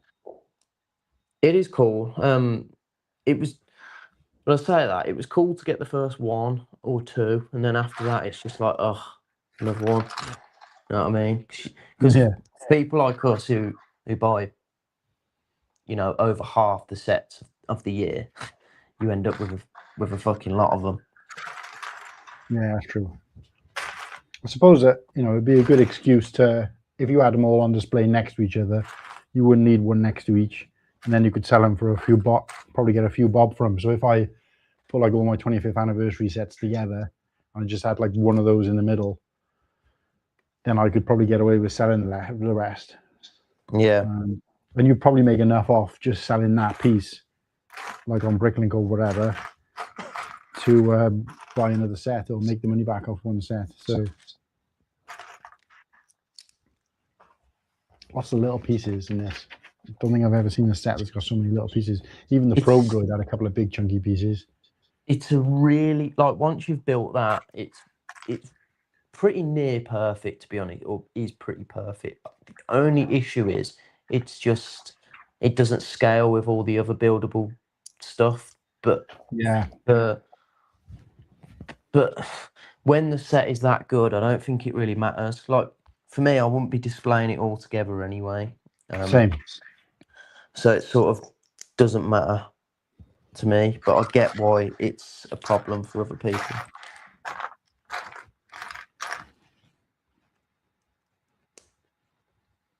It's have you got the buildable chopper? No. Would you get that? Well, I haven't really been buying them. I've been buying the droids for Kirsty. So the Probe Droid Kirsty got from, I think I had it for Father's Day. Yeah, I had that for Father's Day because I liked the Probe Droid, and that was the first one at that point. Yeah. The C-3PO and the R2-D2 I got for Kirsty. What else is there? Oh, the K2 I got for Kirsty because apparently she's not that much of a fan. She said there was other sets she would have preferred to have had afterwards. But yeah, so I got her that set, and that's pretty cool. But in terms of, I like the chopper, but I just feel like I'm always looking. I know it sounds kind of sad, but I'm always looking for excuses not to buy sets and get into like. So now I've seen these buildable figs come out, big figs come out, right? Yeah. I've never thought they were good anyway, even the non-Star Wars ones. I never saw the Santa and was like, oh my God, I need that. Or, the Pirate, and I haven't looked at them and gone, oh my God, I need that. Not once. Yeah. I don't find that kind of thing interesting for whatever reason. It doesn't really matter. But so when they came up with the Star Wars ones, I was like, oh my God, they're doing Star Wars ones. Okay, hopefully they look crap. Because if it looked good, I'd feel like I have to have it, and then I'd feel like I'd have to get all the others But because I didn't like the look of it, I'm like relieved. Yeah. And again, I saw that list. It's not like I'm like cheesed off shouting at the screen because they've brought out stuff that I don't like. They're bringing out stuff that I don't really want. Part of me is kind of like, oh, thank God for that. You can save some money. You see what I mean? So I'm more than happy to, like I've told people, if something happened and I had to get rid of all my sets, I'd get rid of everything except for the MIDI scale ships. And I would just keep them if it came to it, like obviously, because I really like those. I think they make great display pieces. But there's, but yeah, so with the droids, I'm like, Kirsty, I know likes that kind of thing. She likes to do a big build. She's generally into more into the droids in general anyway. But when they came out with Chopper, it was the first time I was like, I feel like I need Chopper. So I do like Chopper. But the others I would never have bought even if like me and Kirsty, even if Kirsty didn't like him, I would never have bought him. So I don't feel. So I mean, so yeah, I gotta say though, because you built it, right? No, but oh, you haven't. Muttley put in the group today that it's on like off 30% off on Amazon, which is tempting. Oh, what does that take you to? I think like 60 odd quid, maybe 65 quid. I think. Yeah, that's pretty good for that price. Yeah, it's pretty good, and it does intrigue me, to be fair. But if I basically what I do every now and then, because I lose track of what I've bought, and because I haven't got what I haven't bought on display, like Whittaky was saying, I think it was Whittaky was saying like he got to the point where he had like 2 or 3 sets he hadn't built, but they were it was kind of burning his skin or whatever because he could see them. Whereas with mine, I don't put them; they're not out on display. They get stacked away, and my room is the Lego room is a bit of a mess anyway. So, so they're not there visually. Like even when I wanted to do a poll for the 4 sets, I had to go digging to find 4 sets, and I'd forgotten I even had 2 of the ones that were on that list. So, so it's like they're not in my. I'm not seeing them and thinking, right, okay. But what I do every now and then is I just go onto the Lego website, and I'll just scroll through everything that's currently available for Lego Star Wars and be like, right, what have I got? What haven't I got? And I'll go through. And then whatever's left, then I'll make a short list of them, whatever it is, 5 or 6 sets. Not what I haven't got. Sorry, what I haven't got that I want. I'll make a short list, and then I'll start looking out to see where. Because I think the only things on my list at the moment, apart from stuff that's just come out, as in like since May, the only things outstanding that are older that I want, or I'm 100% going to get at some point, is the MIDI scale. The MIDI scale. Oh, what did I put in the group the other day? I called it something else. The Venator, MIDI scale Venator. Right, okay. But I think I put, what did I put? Palpatine's Arrest? No, not Palpatine's Arrest. What did I put?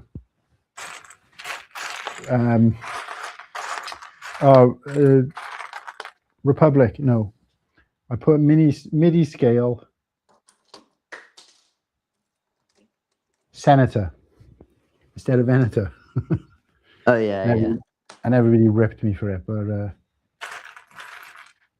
as you do. Easy done. But that's the only one I can think of. Again, there's obviously saying they come out May the 4th, but I wouldn't be buying those until they've gone down. So I'll be looking at them probably just before or just after Christmas, if that. And then I finish off my collection on May the 4th next year. So next year, when I'm buying for May the 4th, I'll buy everything I didn't buy from last year, and then that's how I keep going. Yeah. But there is a UCS set that I have. I've still got my eyes on the ATST. I'm gutted I didn't jump on it when I saw it for like 100. I think I saw it for like 104 or maybe 114. And I'm pissed that I didn't jump on it then, because I thought, it'll come back to that price again, and it hasn't. It has gotten low, but not as low as that. But I did say to Kirsty, look, I'm not going to start buying UCS. It's going to be a one-off. I've always said that you know, I avoid UCS, but that one did take on my fancy. I still feel that way after leaving it and coming back to it and thinking about it. So I haven't just gone out and flat out bought it on an impulse. So I'm proud of myself for that. But I am still looking and thinking, yeah, I'd like to do that. And I said to Kirsty, can I just, not can I keep saying that as if like I'm asking permission, but I just sometimes I talk to Kirsty about these things, and she said, like, who are you trying to convince? She said, I feel like you're just trying to convince yourself because you're talking yourself in or out of things, and like I'm not really having a say. Yeah. And I was like, because I was basically saying, look, I want to buy my first ever UCS set for a special reason, and possibly my last UCS set. It's impossible to say whether it's going to be your last one because you don't know what they're going to come out with. But I don't look at any other UCS sets and think, oh, I really need that. I really want that. I have with this one. And I've gone, I haven't just, like I said, impulsively thought, I need it. I got to get it. I thought, no. Yeah. Put it off. I might change my mind. I might grow out of that idea. I haven't. But I think it'd be good, a good sort of, not just reward, but a good celebration in terms of doing something a little bit different, a bit special for the hitting 1,000 on YouTube. Yeah.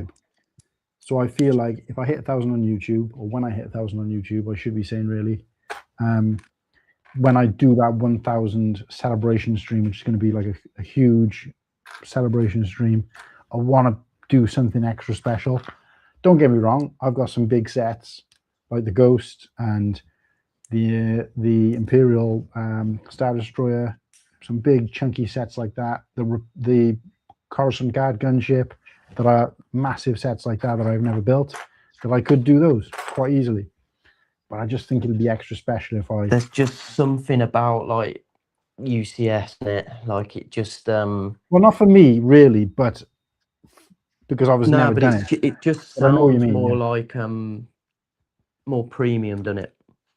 Yeah. You know what I mean? It sounds like it sounds more special. Even if the set itself isn't, like it could be any set that it's just as long as it has the title UCS on it, it just gives it that premium feel, doesn't it? And I think it's a good idea, mate. Doing that for 1,000, I think it's a good way to celebrate. And like you say, you have been wanting that set. You rated it the whole time, and I've had it and built it, and I couldn't believe how good it was for the price.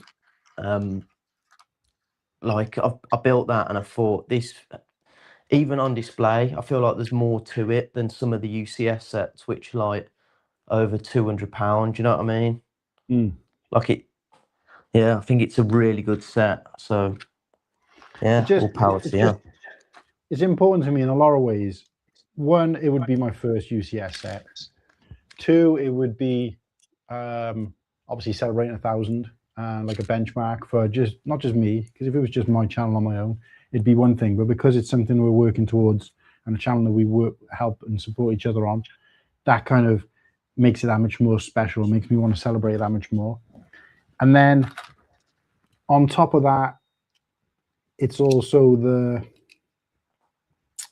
what do I want to say? The fact that set has got a suitable footprint for me in terms of like it's like not one of these sets that's this way, it's this way. So I can sit on the shelf a lot easier and find space for it. So in terms of that, but also the set itself, like I had the toy of that that was released like, when I was a kid. In fact, we had two of them. My brother had one as well. And, it had the little button on the back so the legs would go up and down. And I remember playing with that for ages. And I remember like Return of the Jedi was like my favorite film when I was a kid. I'm still rated quite highly, but I love Return of the Jedi. I love like watching it and the Endor scenes in particular and ATST walkers. I don't know. I just love them. And generally, as kids, we always rooted for the good guys. It's only when you become an adult you start kind of rooting for the bad guys or liking some of the bad guy characters.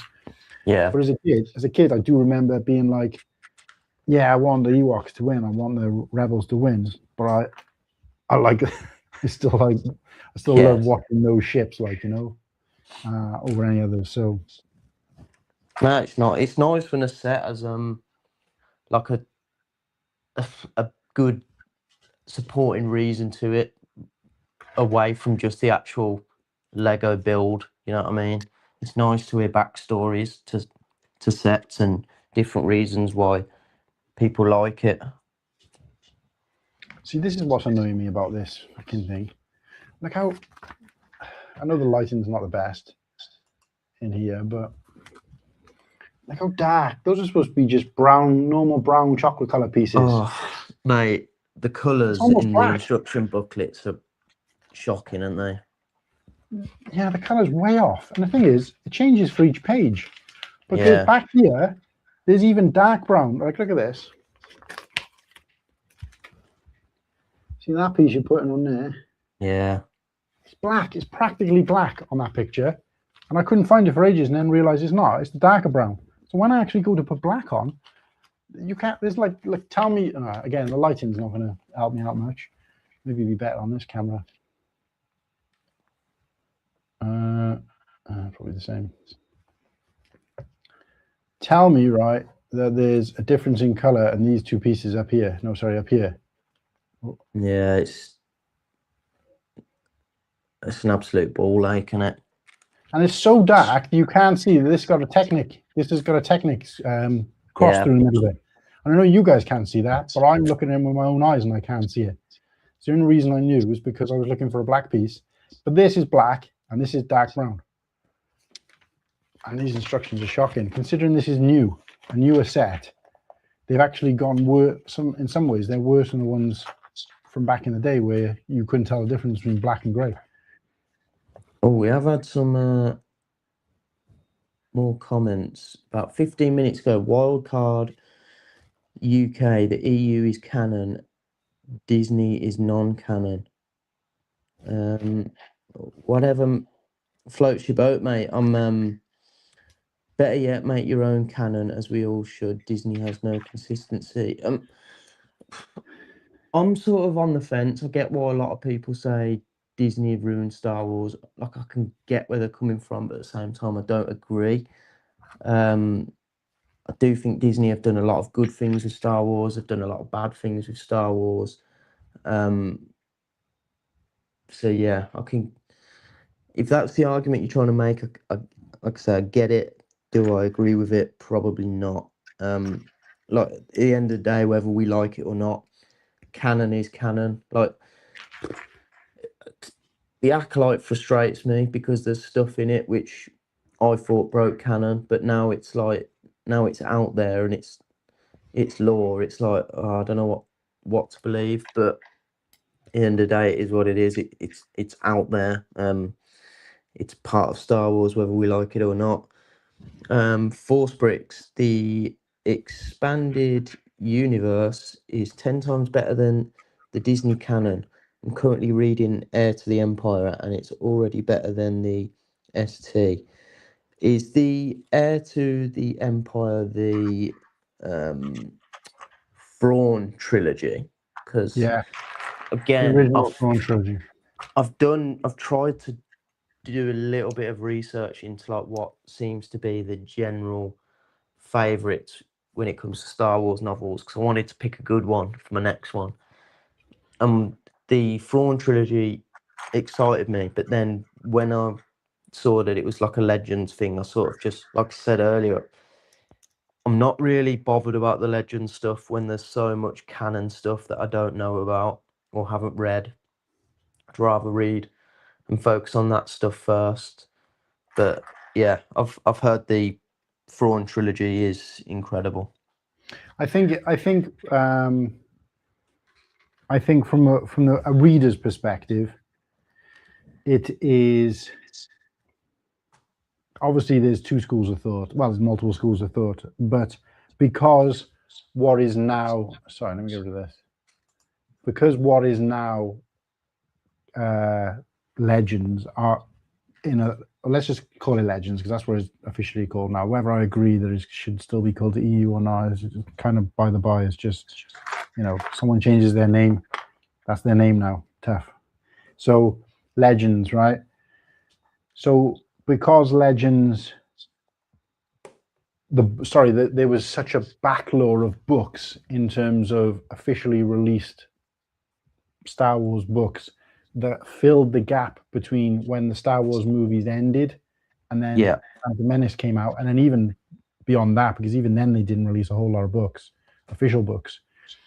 So the backlog of, okay, there's probably, I don't actually know the number for canon versus non-canon books at the moment, but that had been going on for such a long time. In fact, up until the late 90s, so 1999, there'd been more years of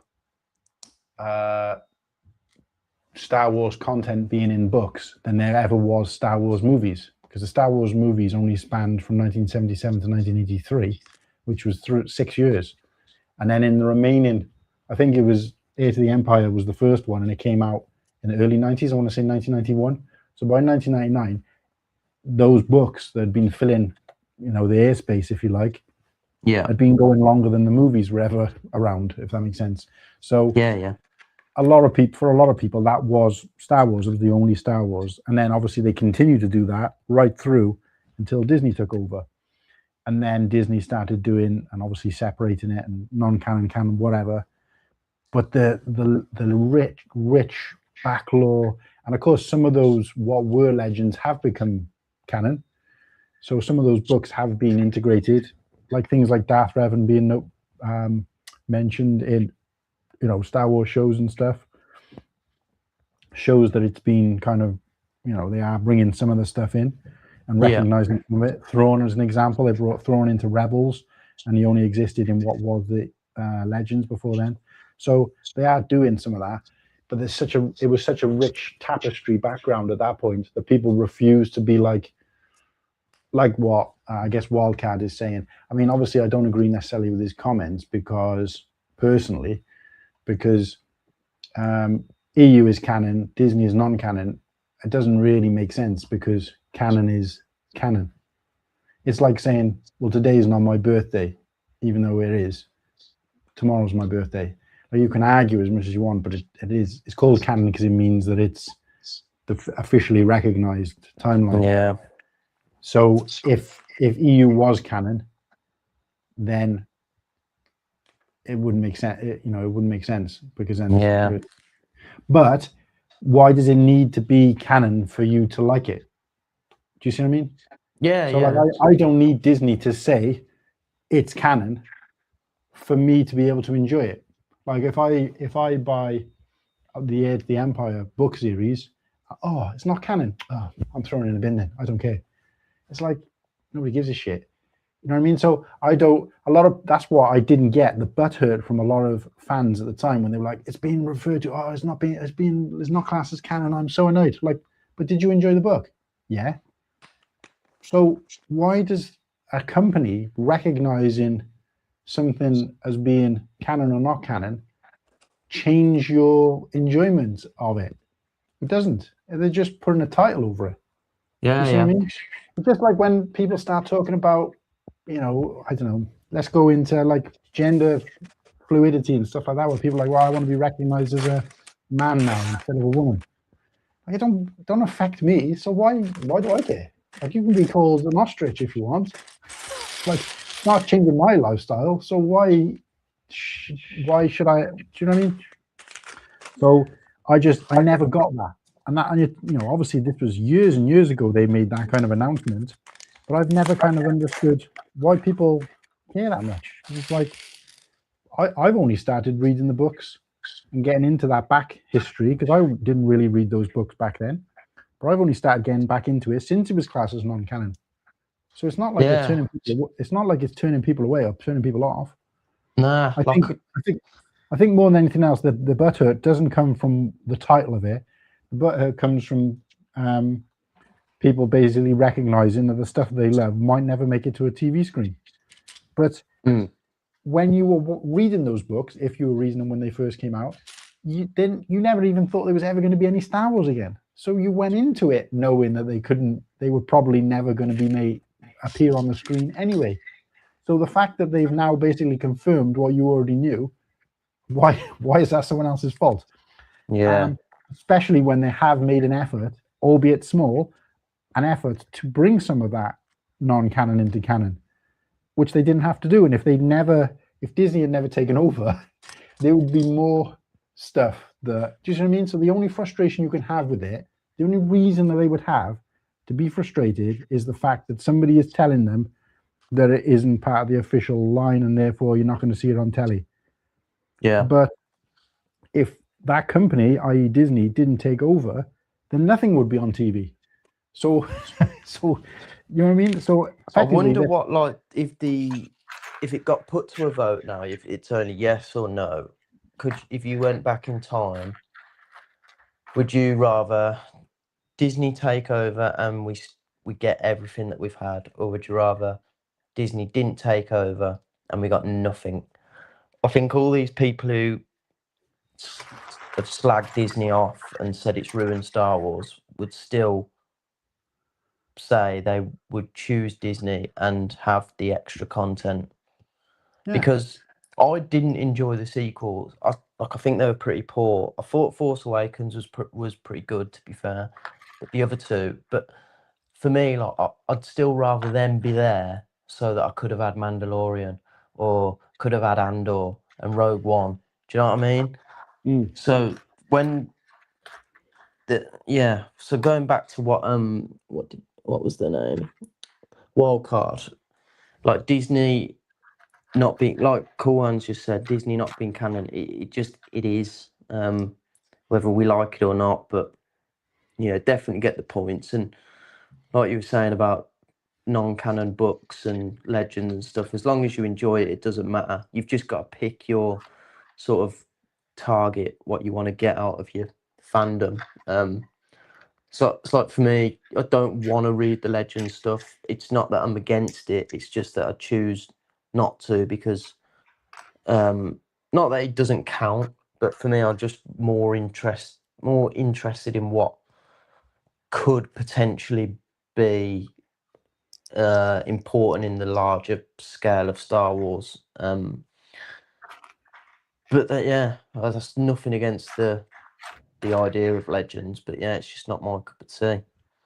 Speaking of cup of tea, I'm going to make a brew.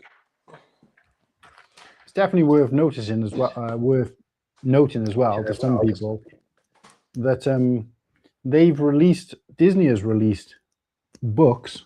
I don't know about any other kind of content, but Disney has released books. Well, games as well. Disney has released, since they've been in charge, released games and books and comics that are classed as non-canon. So they're releasing their own. So it's not like they're saying everything that came before us is not canon. Everything that we've created is. That's not even the case. They're actually releasing stuff, and it's like, it's not. This isn't part of canon. And I read the Ronin, and that's not canon because that's the Vision story. So that's what I'm saying. So it's that was brilliant. All it is two classifications. It's not. People think canon means good, not good, or officially recognized, not, we don't like you, you're outcast. And that's not the case. Canon just means it's not linked in currently with the timeline and is not recognized to have any influence on the timeline that exists within Star Wars. That's it. That's all there is. And the only reason there's no like canon, non-canon in things like Marvel, who are also like quite big with comic books and stuff, is because they invented or created long before Marvel was, televised and there was a Marvel and MCU. They created this kind of multiverse, which meant there's no such thing as canon or not canon, because obviously anything can exist at any time, anywhere. So I'm not saying they should do that with Star Wars. I know they've messed about with the idea of it with the world beyond worlds or whatever, and I don't really know what they plan to do with that. I don't think they really need to do something like that, to be honest with you, but it's just a label of what is part of, like, effectively the Skywalker saga or the Skywalker timeline and what isn't. That's it. It's just a label. It's not a good, bad. So when people get pissed about things not being canon, like, why? It just doesn't make any difference. I've just never understood that. And of course, Rogue One is well known as probably one of the best Star Wars movies, and yet it was one of the first Disney movies. Yeah, I think it comes straight off the back of Force Awakens, didn't it? And yeah, so yeah, it's definitely I think the real reason Rogue One was so good is because of the director, because he was Welsh. So it just says it all. If you want your movie to do well, get a Welsh director. Or not. It's probably only one. Yeah, Gareth Edwards is the only one holding it down for the whole Wales. Force Bricks. Finished McQueen, such a great set. Really enjoyed the build and actually managed to put on the stickers without being crooked. Good job, because the stickers are difficult on that set. And Lightning McQueen, the Speed Champions, it looks great on display for such a small set. It has a lot of presence because the eyes look incredible. So yeah, I love that set too, and it's probably one of the only Disney sets I'll ever own. Even though I'm a big fan of the Disney stuff, I don't really want to start collecting it, but that Lightning McQueen, I just had to. And I actually display it in my son's room now on his shelf. So that was my sort of excuse to tell myself to buy it. Liam, thanks for the Bluestone Brick Nimble. You're welcome, mate. I'm gutted I didn't have any more, to be honest. I sent some over with Whittaky, and I just tried to send him a list of people who I remember saying they wanted one. But I should have got more to him. But yeah, I just forgot. But mate, you are absolutely welcome.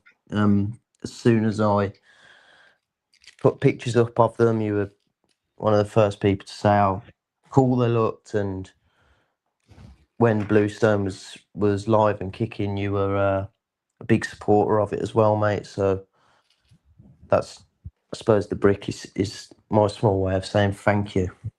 But yeah, glad you got it, mate. And if you are with Whittaky, tell him I hope he's having a brilliant time, and look forward to catching up with him once he replies to text messages at some point. But yeah, I hope all you lads and gals are having a bloody brilliant time.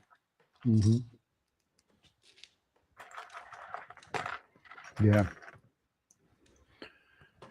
Right, let me catch up with some chat here because I'm fucking messed a load as well.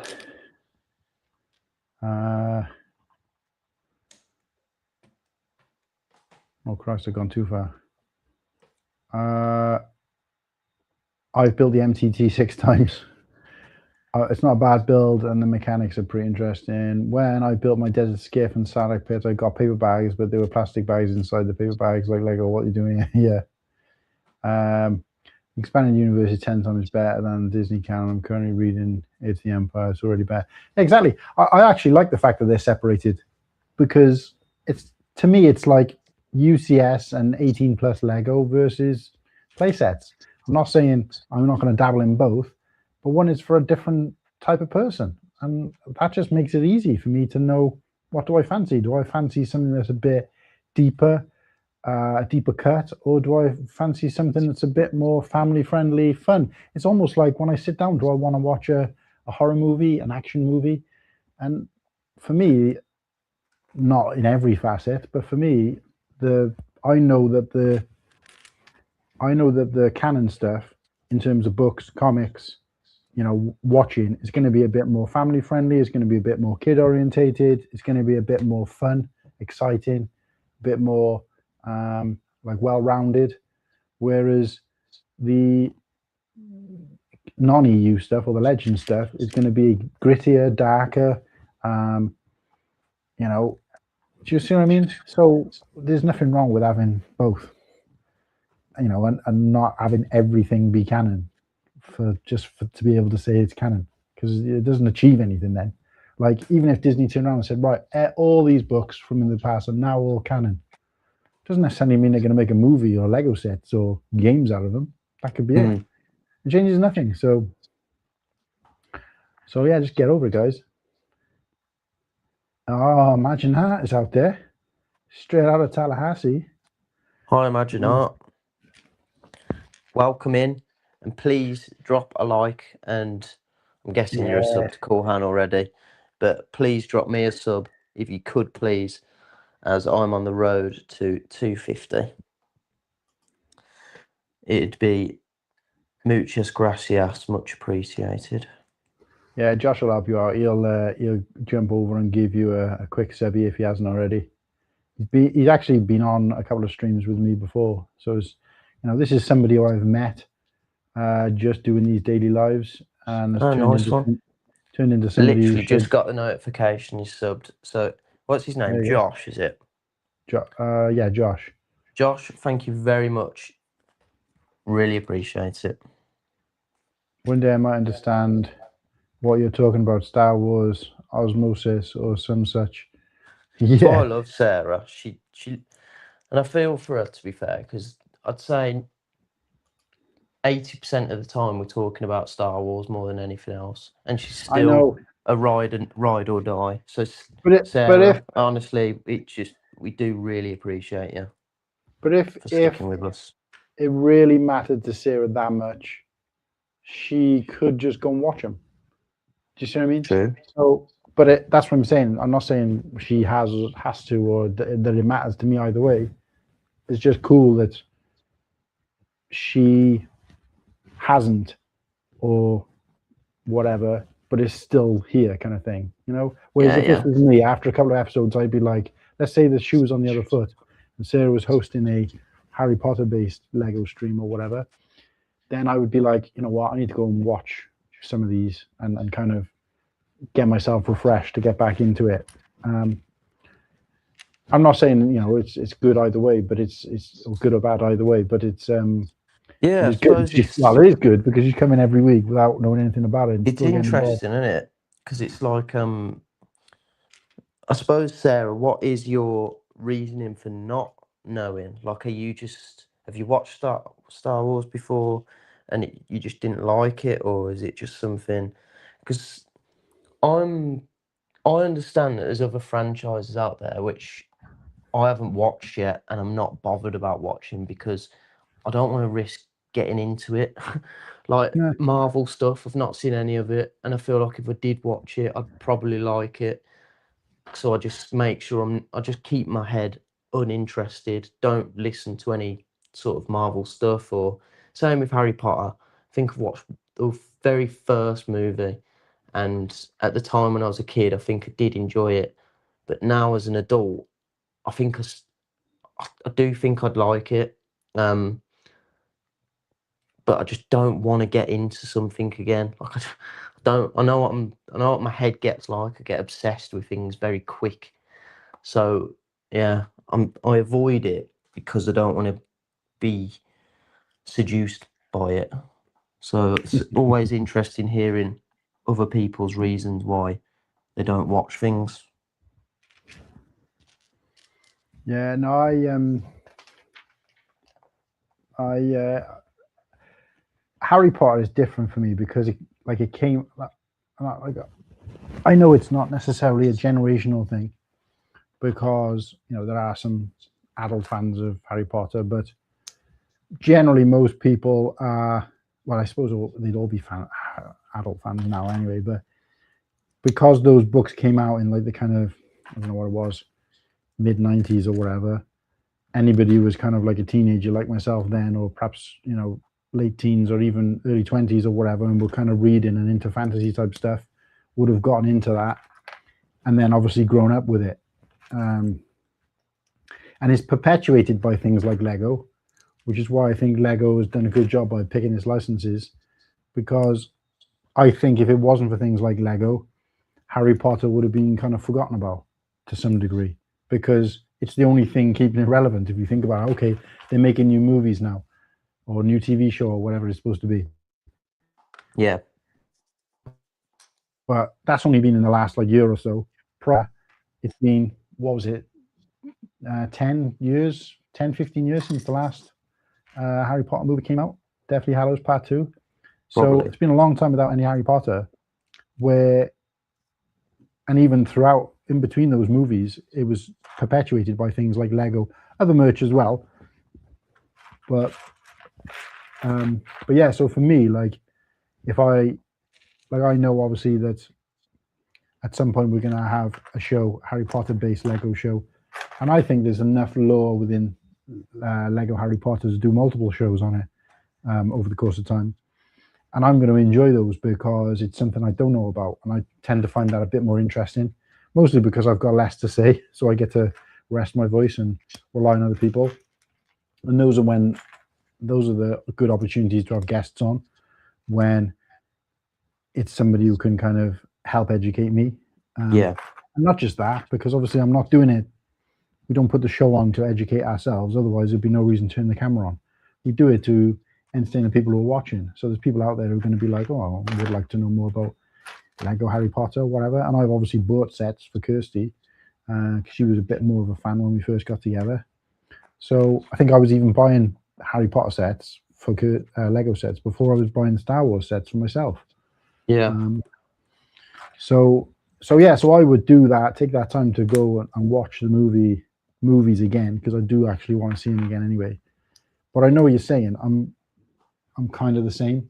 I'm also like, I'm worried that if I get too into something, then that's it. Then I start down this rabbit hole. Yeah. But no,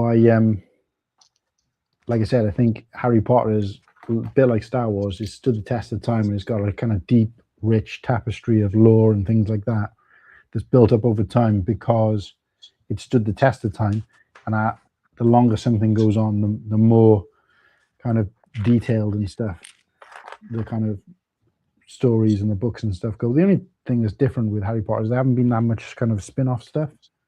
Yeah. It's just been the main books, and I think there's been a few other kind of side books, like the what I call the Fantastic Beasts and all that kind of thing. I actually found those movies. I don't think I've actually seen the third one yet, but I found those movies more interesting than I did the original movies. But obviously, it was aimed at a different audience. So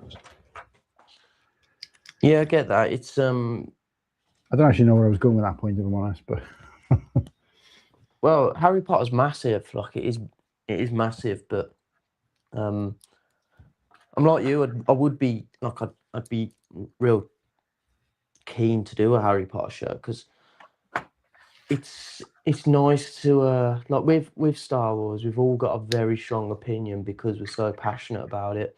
But then when we've done shows on other themes, it's nice to just sort of learn with the viewers.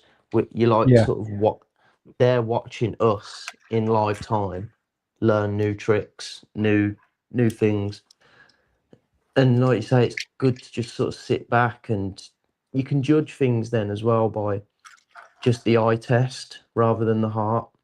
yeah, Like when we're judging minifigures or sets, it's all eye test, which is quite fun. Because like you say, when we do like Star Wars tiers and battle brackets, we all have our own bias for reasons, don't we? And yeah, I would be keen to do a Harry Potter one.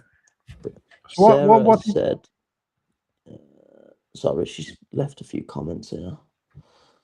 Let's go through them. I've not watched, seen clips, obviously, and have a vague understanding.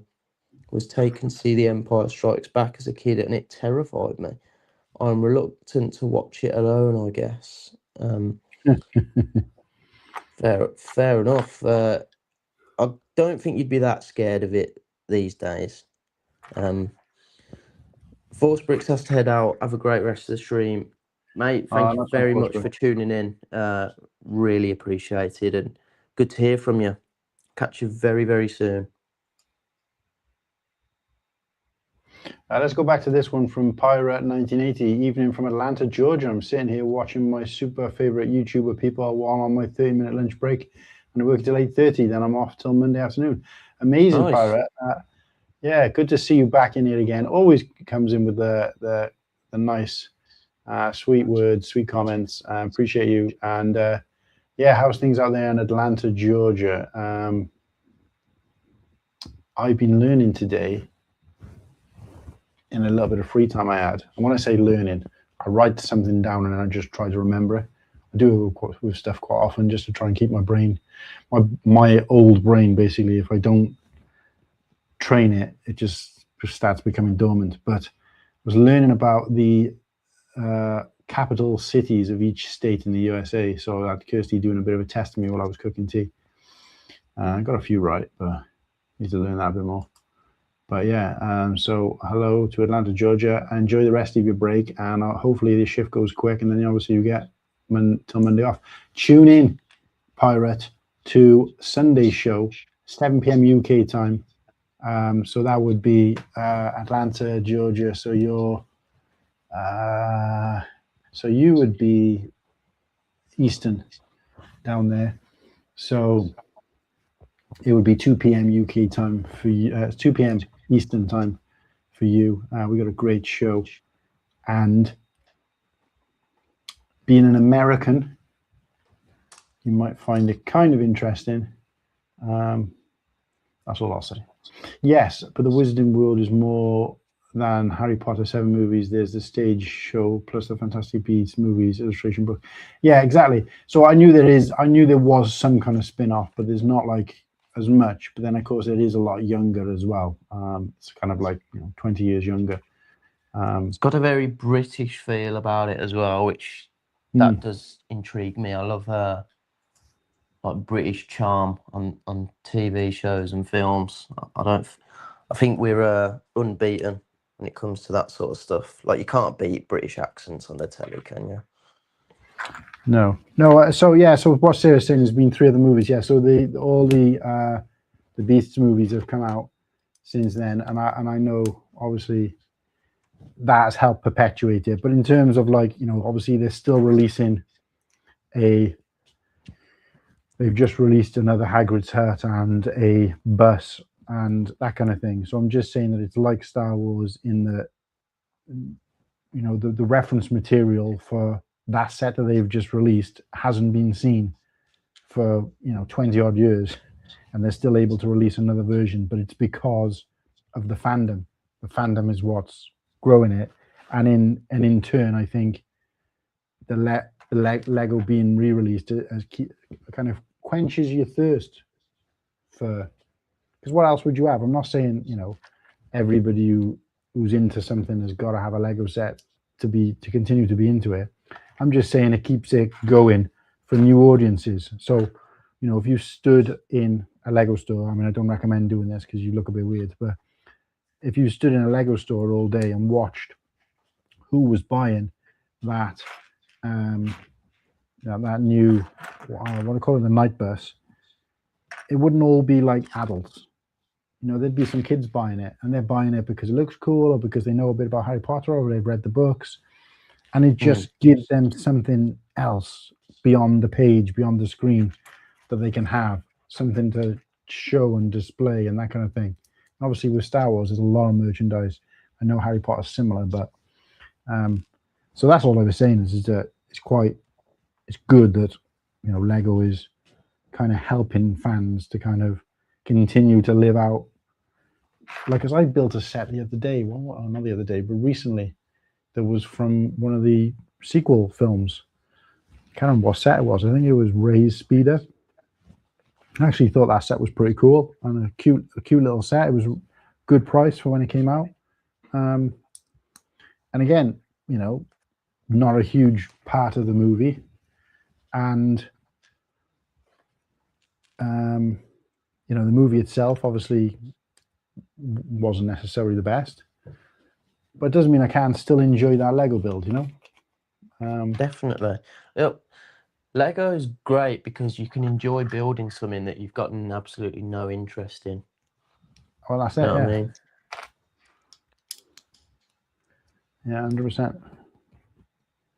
And then I think this is what I'm saying is like the kind of whole point I was trying to make is that then helps, obviously maybe not yourself because obviously, but you're making a conscious effort not to, but that helps people then get into what, do you see what I mean? So they can build something. Definitely. And then from that, they can be like, oh, I like this Harry Potter set. I'm going to build more. Oh, actually, I'm going to go back and watch the movies and I'll get whatever. Kirsty? Hello? Don't know what that was about. My Alexa just started making funny noises. But yeah, so it's that's what I'm saying about the whole perpetuates thing is that Lego keeps those juices flowing, and that's what I like about. And again, going back to what we were talking about with Disney, yes, there's been some questionable decisions made. Hello?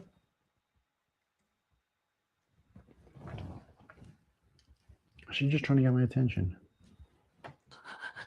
She's probably thinking, will you two just pack it in now? Well, she's 2 stories up. So, oh, shit. I see she went to, because she's been complaining about having a really bad shoulder. I think she's dislocated it or something, but she said the pain got gradually worse during the day. So she's able to still move it, but it was just painful to move. And obviously, if she dislocated it, it would be like all the time and constant. So I was like, yeah, that's right. So she took some painkillers, went to bed, but she just messaged me now to say she's in absolute agony and she needs me to try and find some stronger painkillers. So I'll let you guys in. I'll let you crack on with this for a bit, mate. I'm gonna go. Do whatever needs be, mate. I'll see if I can find some stronger painkillers now. I'll turn my mic off though. So yeah, crack on. So if you're watching this, if you're still out there, let me know so I can hit you with some conversation, some banter, maybe some questions. Or if you have any questions for me, now's the time. Fire away. But if not, I suppose I'll just talk briefly about this build. Like I mentioned earlier, very difficult. And I've built some difficult things in the past, like the Venator was quite a difficult build, like the UCS one. But this is a 9+ set, and I can't imagine many 9-year-olds would have enjoyed doing this. And this is late for me. For those in the chat that know me, I know I like to go to bed early. But I've got a nice day planned tomorrow. No work. Got a bit of a lie-in. Not going to church this week. Going to me old dears to see me old man for Father's Day brekkie, which would be lovely. I've bought my dad a brilliant Father's Day present. He's really into his garden statues, and I got him a Laurel and Hardy one. Funnily enough, Stan Laurel looks like Whittaky a bit. I'll have to take a picture of it for him. It's quite funny. I haven't done a Lego build like this for a long time. It's taken me a lot longer than what I thought it would. I thought I'd have this done and dusted by now, but it don't matter. That's what the weekends are for, innit? But yeah, if you are listening in and you're across the pond at Brickworld, maybe, I hope you're enjoying it. I'd love to be there one day. Would absolutely love it. It's quite difficult. I'm at an age and a stage where the money I could spend on Brickworld should be spent on my house, really, or it'd be hard to justify spending that much money to go on holiday without taking the missus and kids. Oh, it's a cracking brew. I've seen Sarah, you've commented. Let's see. I forgot it was Father's Day. Thankfully, he's happy with me turning up with a burger for him today. You know what? Simply just turning up and it is all a dad can ask. Just being able to spend time with sons, daughters. That's the important thing. And you know, most blokes are dead happy with a burger.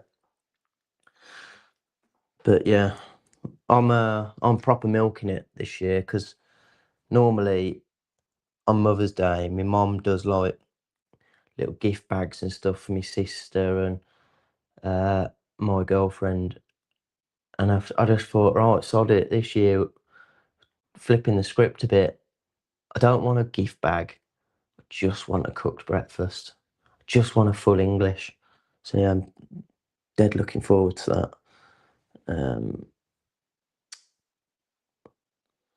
But yeah.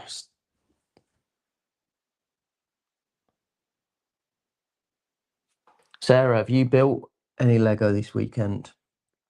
I saw your book nut got placed and it looks great. I'm really hoping Star Wars gets a book nook at some point. Because, I mean, Harry Potter's had 2 now, hasn't it? Lord of the Rings have got 1. There's a Sherlock Holmes one. And there's hundreds of Star Wars novels, so I don't get why. You'd think they'd capitalise on it. But I like the shape of them and stuff. My daughter will wish me a happy Father's Day tomorrow. Oh, that's nice. Yeah, because your daughter doesn't live local, does she? I believe. I mean, tell me if I'm wrong, but yeah. I'd quite like a daughter one day. But we'll see. This is a cracking brew, by the way. Shouldn't really be drinking tea at this time of night, but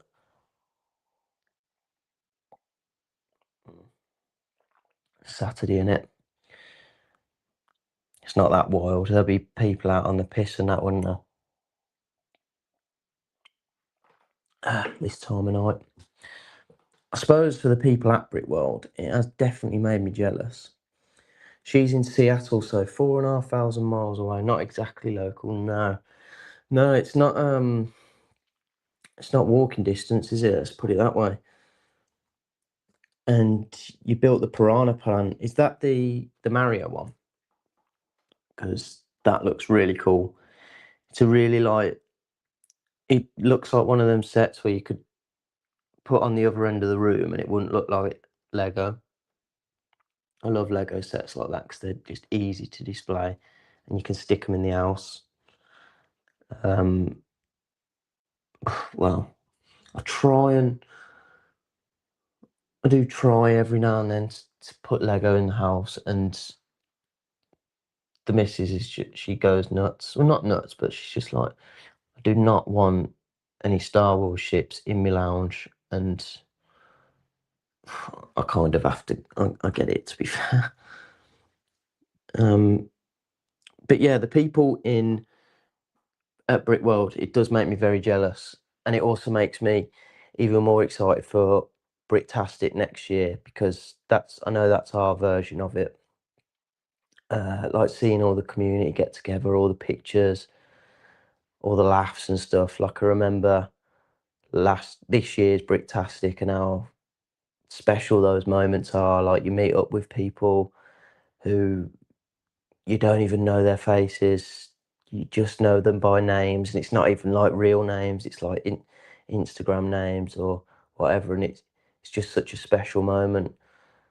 So yeah, I'm really happy for, especially like Papa Rex, Liam, going to Britwell for the first time, meeting the people for the first time. It's incredible for them, and I just hope I get to meet these people in the future.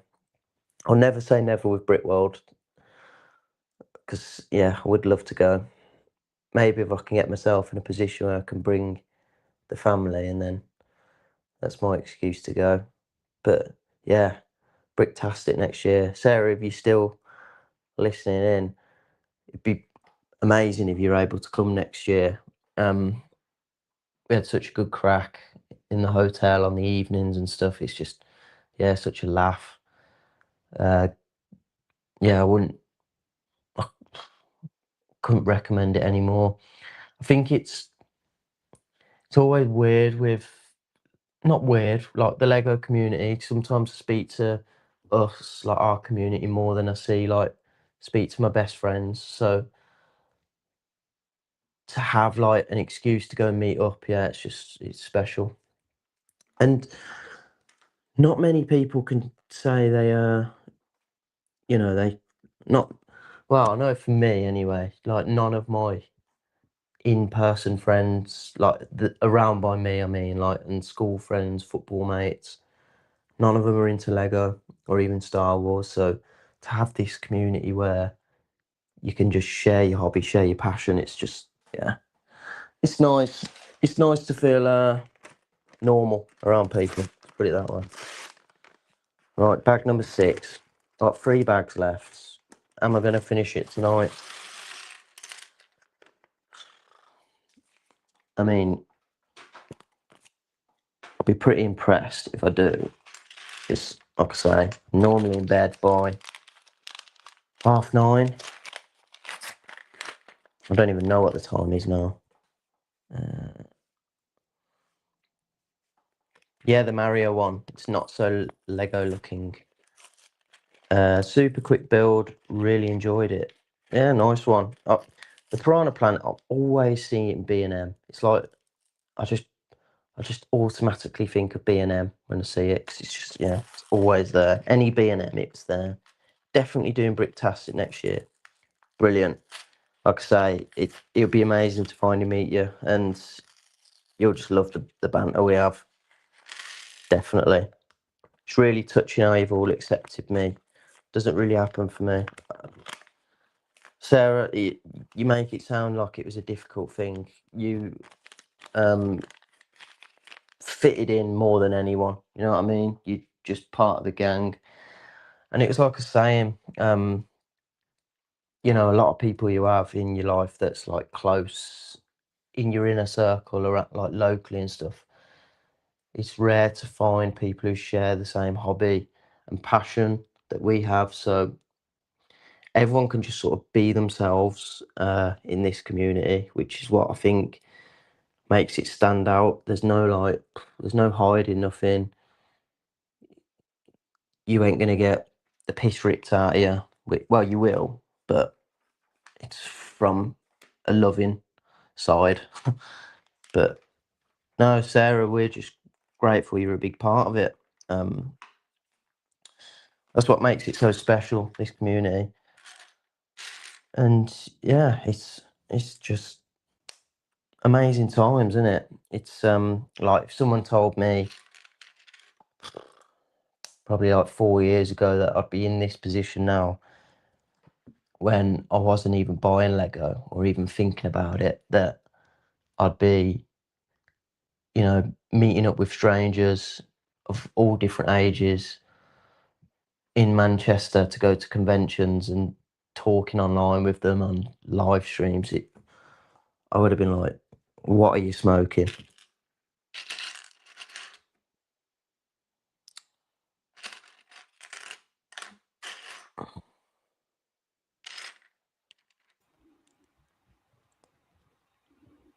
A couple more minutes, mate. I'll be back. Mate, you're all right. Just making a hot water bottle now for Kirsty. Sarah, I actually live 2 hours from Seattle. Where are you from, Papa Rex? And to be fair, you could probably tell me, and I ain't gonna have a bloody clue, mate. He's from Washington. Right. Not DC, the other Washington state. Why is there 2 Washingtons? What's going on? So one is Washington District of Columbia, which is a place inside Virginia, and the other one is Washington, the actual state, which is the complete opposite side of the USA. In the north, Northwest. I mean, geography was never my thing anyway, but I just, America and its states, cities, it just sort of baffles me a bit. So I tend to just not be ignorant. I'm just sort of a bit zoned out with it. Like you could tell me you're from whatever city you're from, and I wouldn't have a clue where it is. We can't complain about multiple places being called the same thing, because there's like a Newquay in Wales and Newquay in south of England. There's like 3 Newports in the UK. I know, but the easiest thing about ours is they're all like. I'm talking to the stream now, and I'm 2 stories up in the bedroom. It's Yeah. Thank you so much. Oh yeah, I suppose we're just used to it. Just try and rest. As soon as you start feeling the painkillers kick in, just try and go to sleep. Get to it now. Thank you so much. Okay, love you. Good night. I'm on my way back down now, guys. I'm on my way back to the stream. Let's quickly wash my face. Papa, if you're listening, have you made any purchases yet? Sorry, it's not the sound of me pissing. Don't worry. And if you have, what is it? Like, is the garage sale happened and that? Right. Now I'm coming down. That's one thing I would say about Bricktastic compared to Brickworld is I see a lot of people online, they have like lists of what they want to pick up or what they want to see at a Brickworld to potentially buy. Don't go to Bricktastic with any ideas of what you want to buy because it won't be there. It's not that sort of place. Oh. How are you getting on with your build anyway? All right, I'm on bag, don't know, bag 6 out of 8. So I've got 3 bags left. It's taking shape. I was telling the chat, well, I'm actually really proud of myself for being awake.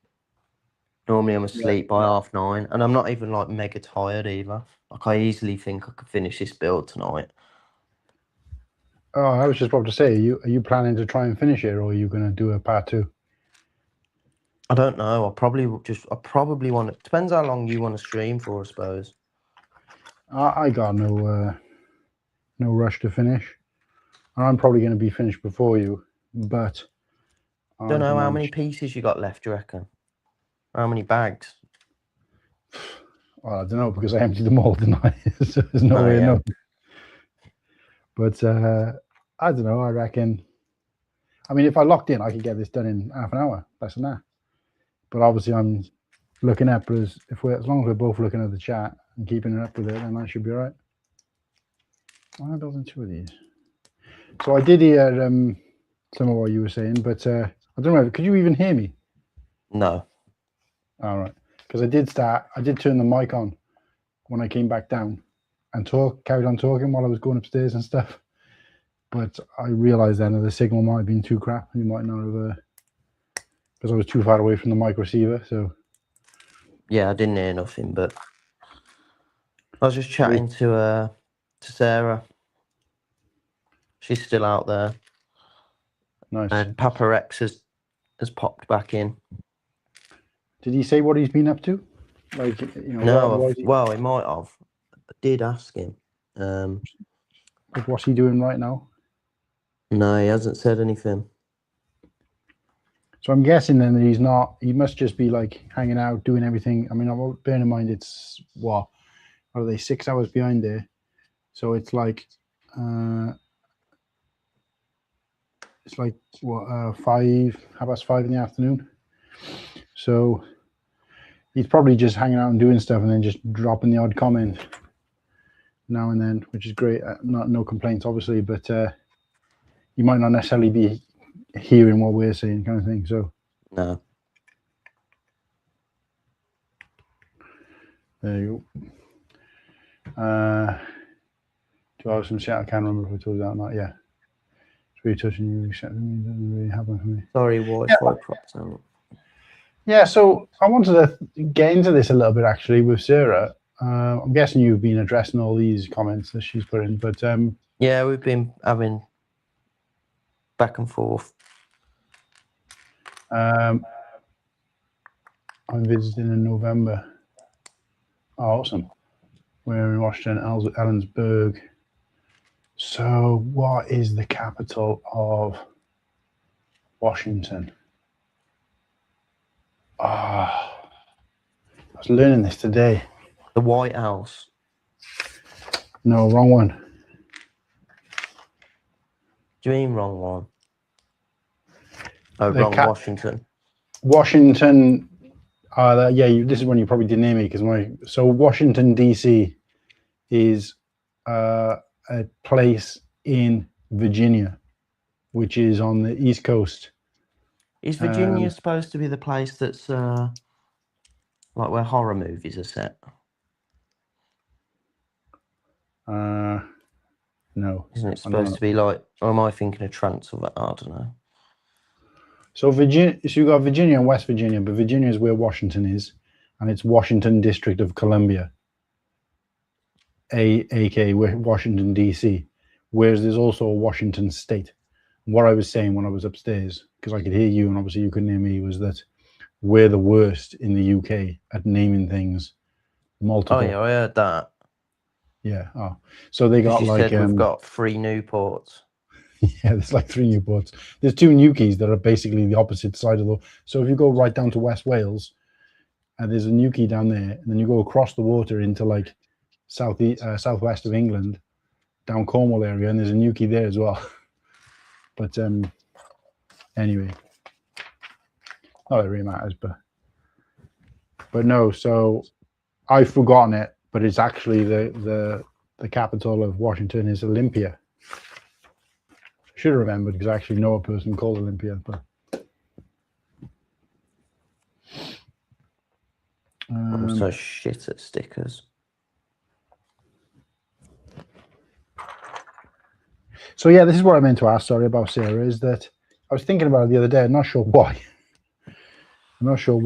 But I think a conversation came up between me and Kirsty, and I think she was saying like what brought her there, and I was like, I don't actually know. It was before I'd started doing my daily shorts. That's obviously brought in some new punters, but it was way before that. But I know it wasn't until like we were deep into the show.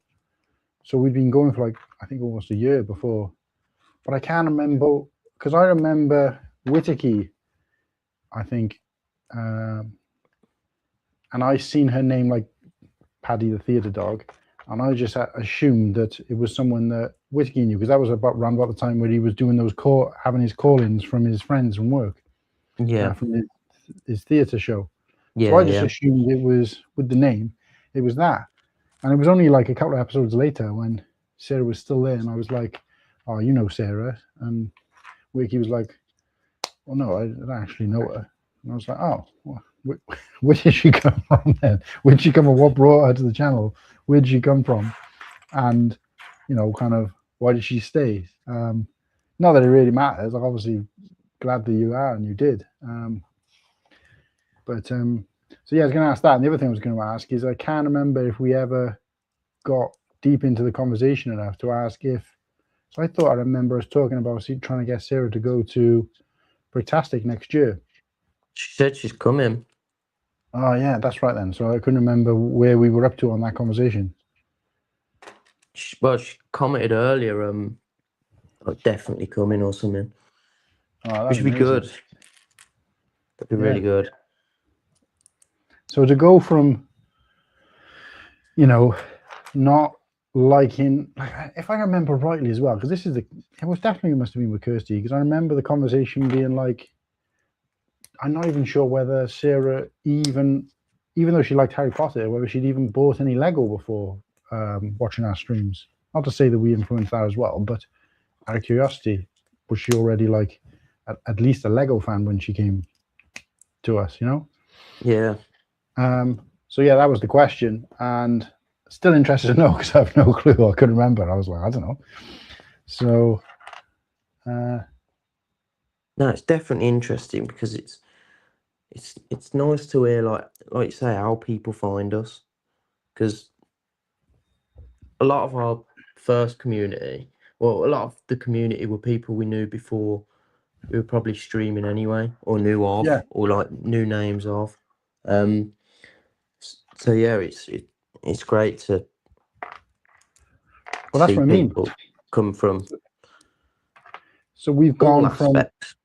not even somebody who doesn't even know us, doesn't like Star Wars, not into Star Wars or even necessarily into Lego, or as far as I know, definitely not into Star Wars Lego, and gone from that to being on the show, being in the chat, being like a member, and eventually, hopefully meeting us at Bricktastic, or us meeting her at Bricktastic, depends on how you want to see it, but I feel like that's such a wholesome story,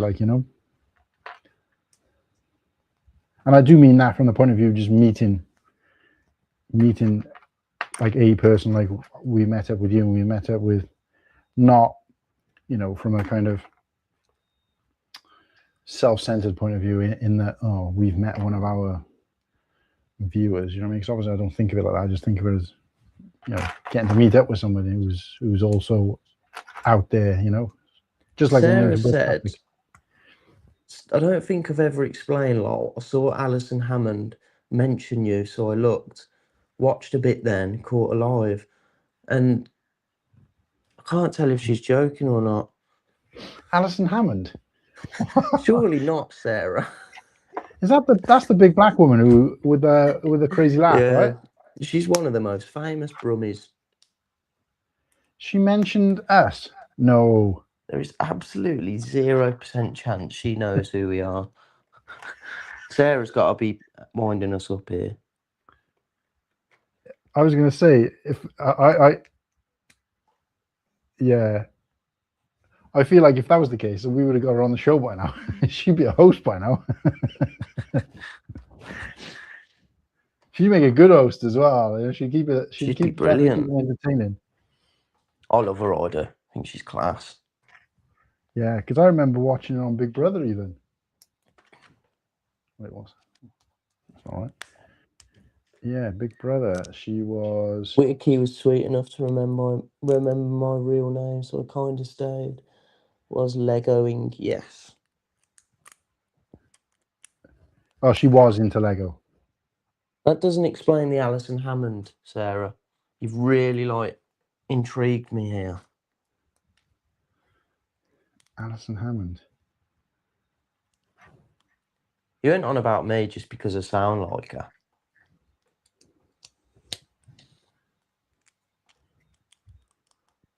Probably.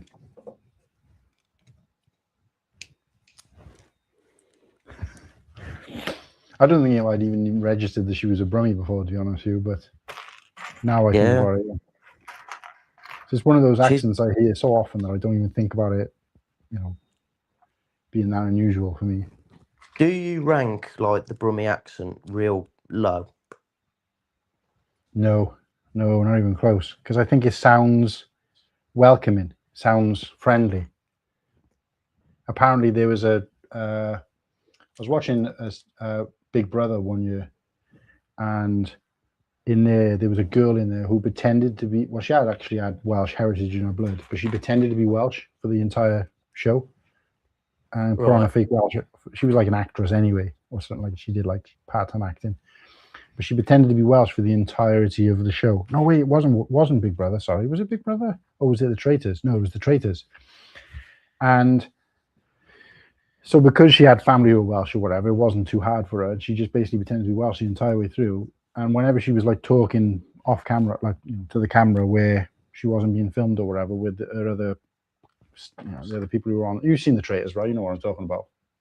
I ain't, no. Oh, so The Traitors is basically almost like a game show. I know how popular it is. Yeah, it is pretty good in fairness. I'm not usually into that kind of stuff, but Kirsty kind of gets me to watch it, and then I actually oh, okay, I'm into this now. So anyway, in it, She long story short, it's like a game where everybody's got to kind of outwit each other, and they can either work together or they can basically fuck each other over. And obviously there's benefits and downsides to all of it, but not without going into too much detail about the actual game itself. She pretended to be Welsh because she'd read or heard somewhere that the Welsh accent is more like people trust people with a Welsh accent. I mean, for me, I was like, well, that's kind of bullshit, because there's like, I don't know, probably about 10 or 15 different Welsh accents, which you might not be able to tell the difference, but I can tell. I phoned some woman up the other day, and I knew as soon as I phoned her that I wasn't speaking to somebody from Cardiff. I was speaking to somebody from Newport, which is the next city down from Cardiff, but I can tell the difference between the accents, whereas most people wouldn't be able to. Newport's like a bit more Englishy, isn't it? It's not a lot of difference.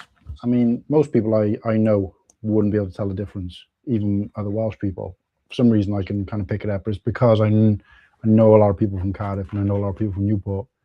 And yeah, but you're right. Yeah, it's not enough of a difference for it to really matter. The point is that I can tell. So her saying, "Oh, a Welsh accent," I'm thinking, well, that's quite general. That's like same as saying like an English accent, where they are very different. You speak to somebody from Newcastle and someone from like in Cornwall, and they sound, they may as well be from two different countries to me. So yeah, we've got bloody loads. So to say that, so that I found that was kind of, but I think I looked it up, and there's actually, it was like a thing where people were like, what accent is the most trustworthy, and apparently it was the Welsh accent. But for me, Birmingham is similar, because when you go to Birmingham, right, obviously I've been to Birmingham, been going back and forth to Birmingham for years, and to me it's very similar to Bristol in that the accent doesn't sound threatening, even by a threatening person. Like I was telling you, that time I was walking along the riverside, and that guy was dealing drugs or whatever, and he was a big bloke, like, and he was obviously dealing some drugs or something under one of the bridges, and I looked over him, and he was like, he said something to me, but if he'd been from like London or even from Cardiff or somewhere like that, and he'd said what he said, I might have been like, oh, what the heck. But it was because he said in a Birmingham accent, you couldn't take it seriously, or I couldn't, because the accent doesn't sound threatening. It's quite a soft accent, if you know what I mean. Like it's sort of like some come to you, oh mate, I'm gonna fucking duff you up.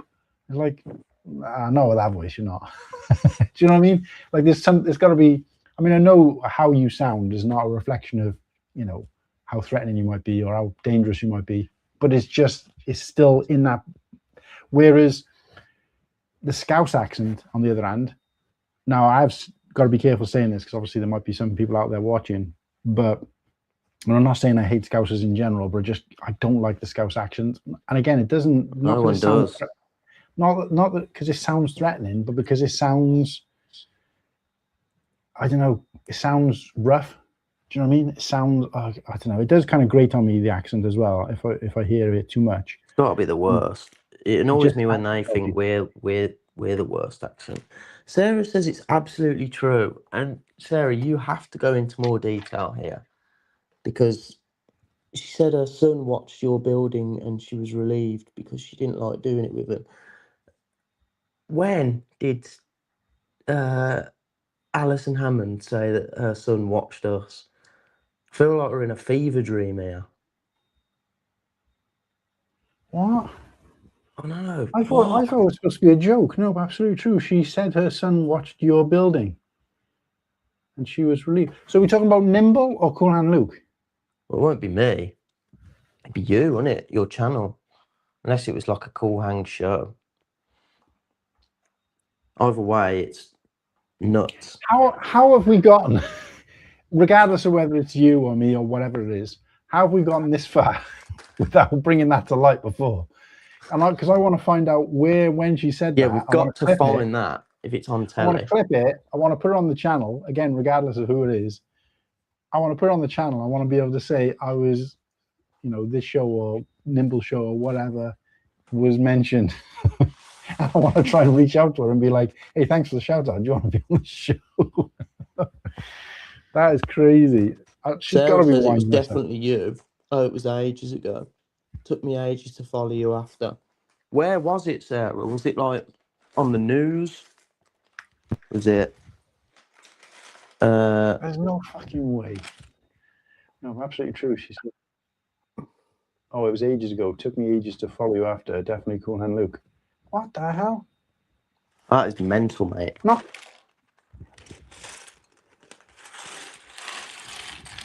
So, what the fuck?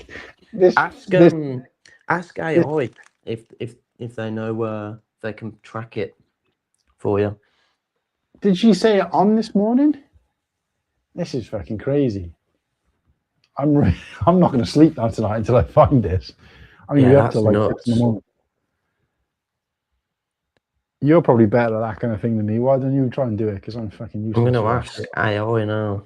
Has Alison Hammond ever mentioned? I'll just say Lego.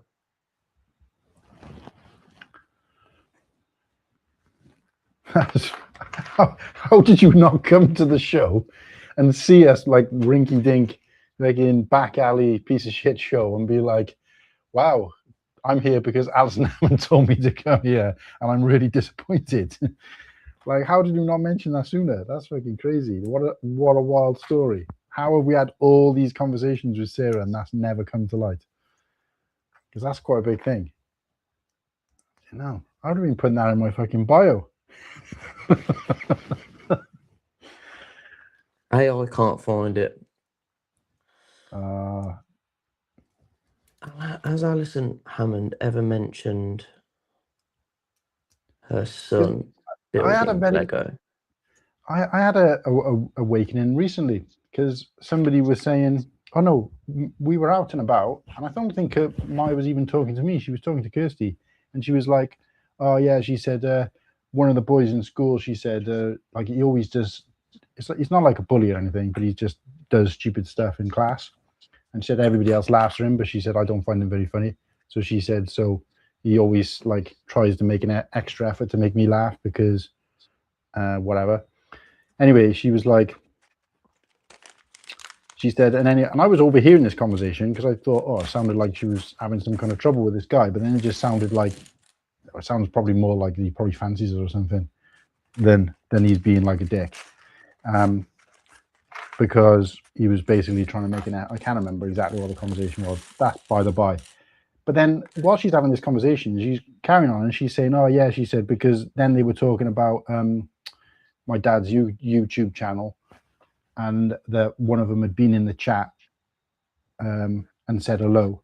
And then and she was like, oh, she said, and now like a couple of times they've shown me like pictures where they've Googled it and it shows like the Google search results, and they're like, "Oh, is this your dad?" And I'm like, "Wait, what? What? Did you just talk about Google?" Because he's like, "Yeah, didn't you know that?" She said, "When you Google search Cool Hand Luke," she says, "all your YouTube content comes up." And I was like, "What? I didn't know that. Why didn't someone tell me that? I would have been Googling myself." That's cool. But when I tried Googling it, I couldn't get anything to come up. It just kept coming up with Cool Hand Luke. But she said, "That's because you've actually probably Googled the movie in the past," she said, so it'll go on like your history as well. She said, well, somebody's never typed that in their life and probably doesn't even know there is a movie or a character called that you based it on. They're going to come up with the most relevant stuff, which, you know, to a kid or a teenager in school, it's going to be, you know, a Lego channel on YouTube, because they're probably on YouTube all the time and they probably have or have Googled or bought Lego. And I was like, I never even thought of it like that. So it's so fucking crazy to think that, you know, Maya's basically getting fucking bullied in school because I've got a YouTube channel. No, it's not getting bullied, but you know, getting wound up. But she said that, well, she said she would have been a bit embarrassed about it. She said if it weren't for the fact that they were all saying how cool it was. So they weren't making fun. Alison Hammond and her son are on a Channel 4 documentary together called Top Toys of All Time, and it's the top 100 toys list from Hamleys, and Lego is featured as one of the giant toys. In this show, Alison Hammond and her adult son Aidan explore the store alongside other guests like Jonathan Ross. So it's got to be in that documentary, isn't it? Well, hopefully Sarah will remember and tell us. Sarah and then we can. thinks it was on this morning. I've got to watch that episode now of that show and see. Yeah, you That got to handle. find that, mate. What's that? You've got to find it. Yeah. That's fucking crazy. Wait till I tell Slurpee that. He's going to fucking love that. He loves all that kind of shit, doesn't he? And he'll be on the fucking hunt for it as well. He'll find it. Yeah, he'll fucking find it. If I set him on the mission, he'll fucking find it. Yeah, he'll find it. He loves that sort of shit, doesn't he? Fucking hell, that's nuts. I can't believe that. That's made my night. I mean, it would have done if it was you as well, because obviously I didn't know who she was talking about to start with, but... No, I'm just as... Like, I don't really care who it was about. You know what I mean? It's just fucking... It's nuts as anyway. Whether it was yours or mine.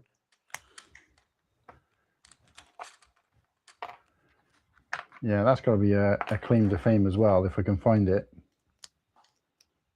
Mate, that's massive.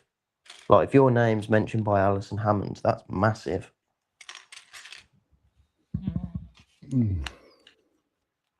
I just... I'm not going to say I'm disappointed in Sarah, because obviously she's not to know. But why would you not have said that sooner? That's crazy. I'm pretty sure she was on the sofa with Dermot and maybe Davina too. Oh. Dermot and who? Davina. Oh. Is Davina a regular host there then? Because if she's not, that'd be a little bit easier to find. Because I did. Alison Hammond on This Morning talking about Lego.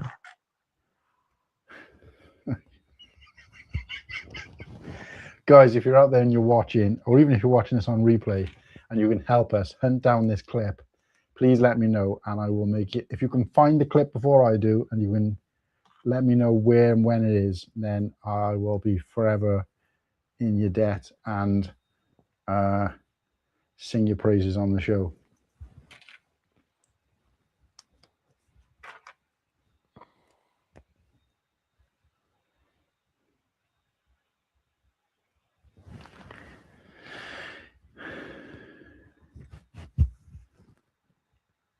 This is going to be really hard to find. Don't worry about it too much now, mate. Concentrate on your build. I'll have a little look later.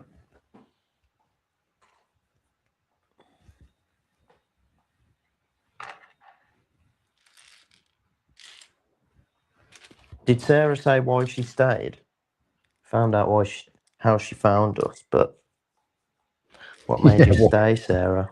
That's a bigger question, yeah. Oh, why the hell are you still here? What the bloody... Where's this bloody piece? What have I done here? Oh, I've paused this up.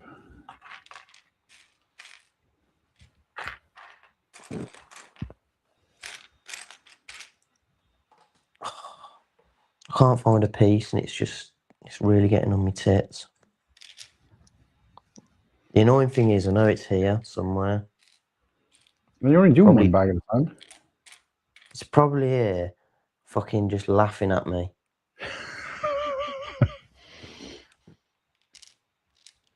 Fucking warm in here, I tell you. I'm sweating my tits off. Yeah, I noticed, and when I walked out of the room to go and have Kirsty out, I was like, I hit a fucking wall of cold air. I was like, because I had the door closed in this room. It's quite a biggish room as well, because dining and living room all in one.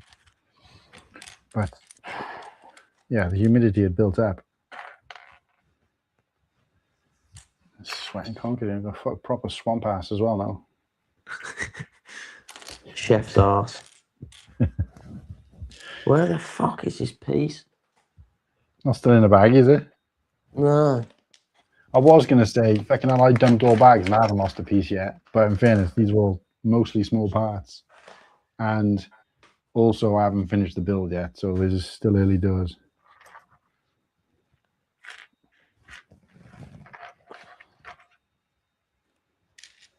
What a fucking revelation.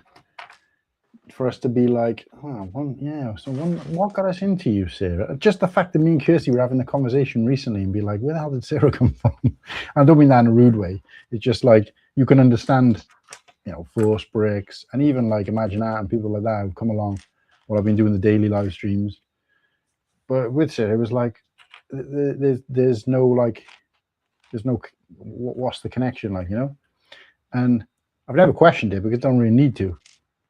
Doesn't really matter, it's not like you've got to justify being here. But I just always found it quite curious, and I think for whatever reason it came up in conversation. I don't know why. I think it was what were we talking about? We must have been talking about something for it to come up. But that was it. I think it was. No, it wasn't that. We were talking about brick when I went to Brick World, and I said to Kirsty, I said, there wasn't many times when I went out with everybody at Brick World or with a big group of people, and because we didn't have cars, we were kind of just jumping in with whoever we could. But I said the one thing I did find odd at the time while I was out there is that every time we did, which again wasn't a lot, but it was 4 or 5 times, every time we did, everybody else got to the car before me, but always left me the front seat. Kirsty was like, oh, it's just respect, it's just respect. And she said, oh, probably just because you were taller. And I said, yeah, but I just thought it was weird. I was like, well, why do people do that? Why did that? I didn't call shotgun or nothing. But we were just having random conversations about that. And then what was it we were talking about? We must have been talking about something to be like, I don't know. I think we were just generally saying something along the lines of well, yeah, but there's only so far you can take your YouTube channel when you're talking about something so. Oh, that was it. I think Kirsty was talking about once I've got to this 1,000, she said you should think about doing a daily live stream or a regular live stream where it's not Lego based and it's just. She said because you said yourself that you've gotten quite a lot of new subscribers and whatever, and gotten to know people when you've not even mentioned Lego, or you haven't been talking about Lego, or you've been out just living your life. She said, and a lot of people like that. She said, because I follow quite a lot of YouTubers. She said, and the ones I find the most, some of them do makeup tips and some of them do nail polish and all that kind of stuff. She said, which is the main reason that I find them in the first place. Or there's some that do horror podcasts and stuff like that. She said, but they're the reason I find them. She said, but the reason I stay is because they do everyday life things as well. She said, so where they'll go out and they'll just be going out and showing them going shopping or going to pick their kid up and chatting to the chat. But it's not anything particularly exciting. She said, because I think people like to see real people. They don't like to see this kind of over polished. The only time you ever see me, I'm sat behind the desk talking about something that I've got written down, rehearsed. And I'm not saying people don't like that kind of content, because people like M&R, for example, love all that shit. But I'm kind of the same in that I prefer watching his videos where he's just kind of out and about and he's just got his camera on, than I do him sitting there doing something that this kind of rehearsed, because it's more real. And you're getting to see that, and so Kirsty's saying you should do something like that. She said, because what I got to think about, she said, everybody who's on your channel only really likes, it's only Lego people, and it's only people who are into Lego and Star Wars, so you're never going to take it any further. And I was like, well, no. I said, we got Sarah. So she was like, what? And then I said to her, I said, well, no, she didn't. I'm not even sure. I'm not 100% sure if she liked Lego or not. I said, but she's not into Star Wars. She still isn't even now. She's never really watched the films, and she don't know anything of the lore, but she gets involved and enjoys, and usually the first person in the chat and the last person in the chat kind of thing. I said, so that just goes to show that it's nothing to do with, well, not always to do with what we're talking about. It's to do with enjoying the company or being part of a community or just being part of something bigger than, do you know what I mean? You feel you're part of something. Feel like you're part of something, and then you can go and meet up with these people and have a good time and enjoy their company and stuff like that. And like I said, it's always been good for me because I've been involved in quite a lot of communities over the years, but they've never really stuck, you know? It's never really lasted because probably they weren't the right fit. It's just that it was the only thing I had at the time, you know? So it's just kind of like, I know it sounds awful, but you're there kind of by default. So like when I was involved with the Facebook Lego community, like that was great and everything, but you know, it was a bit not personal enough for me. You know, you don't get that same connection from posts, you know. Nah, from hearing someone say your name. Yeah. So for me, it was like there was that, and there's other things, bits and pieces that I've kind of done, got involved with, and enjoyed at the time. But then afterwards, thought, no, it's not really for me. Moved on. Yeah. This is the first time where I felt like I'm part of a community that, you know, appreciates you back as much as you appreciate them. You know, and even in some cases where that isn't the case, you know, not to want to go into too much detail, but there are obviously some people out there where you're like, it ain't reciprocated. They don't. Oh, yeah. They don't, you know, make an effort back. And you're like, okay, whatever, just move on. Like, but it isn't generally on the whole. You kind of feel, you know, you feel like you're part of something bigger, like, you know, bigger than yourself. Yeah. And I love all that kind of stuff, but yeah, so I was saying to Kirsten, I was like, well, yeah, we've got like Sarah. She wasn't into any of that stuff, and she still watches and she tunes in, and it's like, and she was like, oh, well, how did she find you? What brought that on? I was like, actually, I don't know. I don't even remember. It was just, I can't remember her not being there, kind of thing. It was just all of a sudden she was around. So yeah, basically just completely glazing Sarah at this point. I've made a right cock up with this build. Yeah, I'm struggling with this as well. I can't work out. I've put a fucking Technic piece in the wrong place, and it's like, I've just got no fucking chance of getting it out. Oh no. You gotta take it all apart, have you? I don't know. It's like, seeing here, right, can you see that black Technic piece, them two black pins? Oh yeah. They need to be in the hole above. And how the fuck do I get that out of there? There's no fucking room to get my hand in. The hole above? So see, like, where is it? See this pin here? Yeah. It needs to be in that hole. Oh. And that one up there needs to be in the hole below it. But I can't get my fucking hand in there and get enough grippage to get it out. And there's no room the other side of it. Why didn't you just put two more? If it's not gonna make a difference, can you not put two more pins in? I think it does make a difference, though. Because I think I did something like that before, and I just put two pins in where they're supposed to be. Because you always get spares of them anyway. So I don't think I can get away with it, and I haven't got any spare pins anyway. you should get at least one in that build. I know.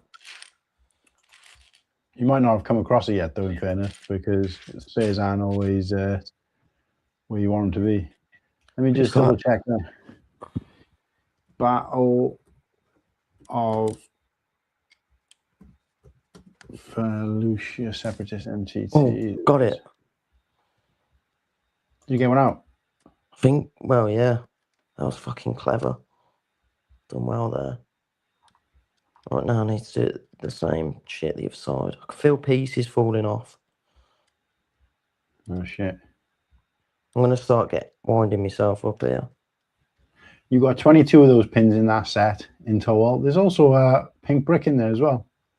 Yeah, I've used that. And you've got how many spares? I've got them. Ha ha ha ha ha! Get to fuck. Yeah, you get one black pin spare, so you wouldn't have had enough anyway. To be fair, the only thing that's fell off is a fucking blaster. So I've got this position here now. Let me show you what I'm doing. So I've done this arm right, and I've checked. I've done the arm right, but you've got to. Have you built this? Yeah. So you've got to connect these two together, and it clips here, but it doesn't clip to anything on the arm. So I'm thinking, okay, what's the point? But it doesn't. Oh yeah, it just sits there like that. Yeah, but in the instructions, it shows it leaning up against further up. Like if this was a longer rod, it would be in the right place. But it's the only size rod I've got. So this is a 3 long rod, and I think if I had a 4 long rod, it would be further up the arm where it shows like in the instructions. Look, you look at those instructions there. Yeah. You see, like where it's leaning up further up the arm. It's leaning up all the way up here. I think I remember the exact same problem that you're having, and you just ignore it. Because I feel like I want to swap it out for some 2 4 rods in my spares so that it sits in the right place, because it just kind of feels redundant sitting down there. Not, obviously if it's not connecting to anything, that's right, but I'm just going to battle. Oh, not battle droid. What am I talking about? Droidica. Lord, give me strength. Set. Got Droidica. it. Now I'm on fucking track. Hold on. Pardon me. He says. Yeah, it says, yeah, they supply you with 5 of the 3 long bar arms. Sorry, 3 long bar. I feel like it should be a 4 long bar, because looking at the instructions, it looks longer as well. Shit. Put that on fucking premature. Why knobhead on bit? This is getting on the tits a bit. Perhaps you're just too tired, mate. Maybe. If you're starting to feel it and you want to call it, just let me know, mate. I'm tired, but at the same time, I don't want to leave a fucking half-built Lego set here. Have you ever done that? What? Built a half-built a set? I can do it, but it's like it's on the lounge table. There's bags all over the shop. If my son sees this when he comes downstairs in the morning, it's game over.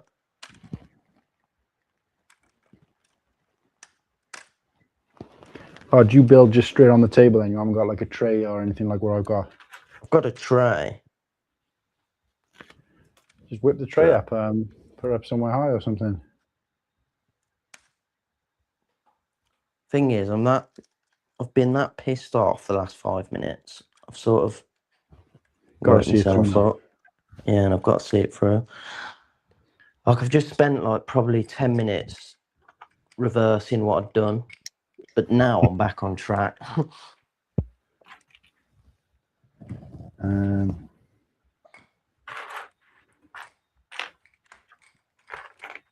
I mean, this is a really fucking cool mechanism.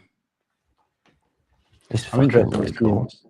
I'm interested. It's funny actually, because I'm interested to see the mechanism of yours when it's complete. But I'm also interested to see the mechanism of mine, because this thing rolls up into a ball. Yeah, it does. Well, do you want to full screen me a set? Because this, you'll get to see this without all the panels on. So it's like... Fucking, I haven't seen those big red arch pieces for years. So you spin this dial on the top, and like this pops out. And obviously that'll have the battle droids on. Nice. But it's like you don't have to touch any other part. And like even the lid and the, you know, the bottom ramp, they close. I think it's fucking really clever. Yeah, the way they're able to wind it back in and not catch on that circular lid thing on the way back in. The way they've done that is really good. It's really clever, isn't it? It's like, because normally the issue would be that it would just catch you on the way back out, on the way back in. Right? Yeah, it's really satisfying. See, so downscaling, and obviously, you know, the nicer colouring, I think it's worth, and the figs, I think make that set acceptable to be downscaled. Because if you can, like, I got no problem with downscaling if they can make improvements on the set. Yeah, See yeah. what I mean? And we sort of fall in the same bracket of downscaling doesn't annoy us too much because it's like, well, I can get more stuff with the space I've got. Yeah. It is hard to comprehend when they're doing like the whole pricing thing as well, though. But then again, so circumstantial because, you know, obviously, yes, you can adjust for inflation, but then other people say, well, yeah, but it's more pieces or less pieces or more figures or less figures, and there's so many different elements. You'd have to be like the fucking Rain Man to work out whether the set was better. Now, don't get me wrong, if, you know, 10 years ago you could have got a really good build of a turbo tank with 8 figs, Yeah. and then 10 years later a crap version of a turbo tank, the smaller, with 6 figures, and it's 200 quid, then there's no science to that. That's fucking wrong, isn't it? But in a lot of cases it's not that straight cut. No. So this is why I always try to, both in content, on what we do on the show, but particularly in what I like to put on my channel. And I know I don't do a lot of like reviews and that kind of stuff, but when I talk about like videos and when I do any kind of videos or anything like that, I can't be asked mentioning price, because it's just so circumstantial.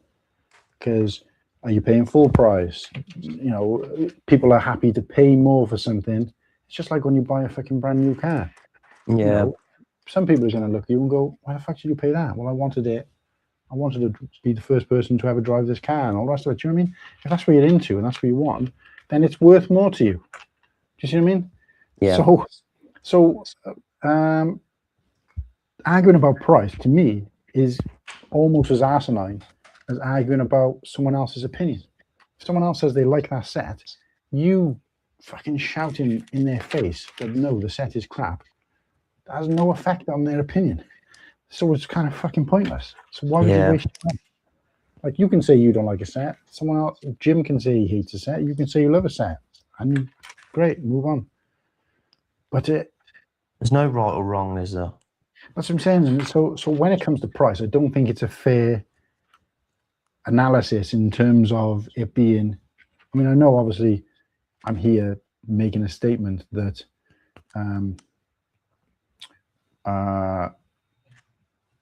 that it's circumstantial, like an opinion, and yet what we do talk about a lot of is opinions of sets. So I get that, but the difference is with an opinion is it can be interesting, and it's never straight laced. Whereas other people, like if I say I like something and you say you don't like something, and it's the same set, people can find entertainment in that and be like, whoa, I can't believe you like that set or whatever, and it not affect their. Whereas when it comes to price, people are so passionate about it being, you know, a rip-off or whatever, especially when it's not so straight cut, that they completely like, nah, I'm not going to buy Lego again because, you know, the prices are bad. And I'm like, yeah, but they're only bad if you're paying that price for them. Yeah. If you're not paying that price, like I know what they're getting at. They're getting at the principle of the thing, and the principle of the thing is that Lego has released it at this price. But that only becomes a problem if everybody buys it at that price, and you're not in a position to. Well, the argument of price would only really count is if discounts weren't a thing and everyone had to pay the same price at all times. And then it's fair enough, isn't it, to comment on it. But the fact like you can moan and say, oh, this set's well overpriced, and I can say, well, okay, you might not be happy paying £100 for it, but I'm happy to. Or you might think, oh, this set looks like it's worth 80 quid. I'd be happy paying that. And I might think, well, actually, I think it's worth 50 quid. So it's pointless, isn't it? Yeah, and it's not something that we can control. But it's also not interesting, I don't think, for viewers at least, to watch, because you're never going to get an answer. Whereas with I feel like with an opinion, like opinions, if they either go with everybody else's opinion, in which case it's kind of easy but also kind of boring, or they become hot takes. So like everybody knows now that I think the Arc 170 is not the Arc 170, sorry, the V19, the newer version of the V19 is better than the old version, and I've owned both. And people are like, that's a completely hot take, but they know it now, and it's become, like, I've stuck by it. I'm not going to say it's different because society tells me that it's better.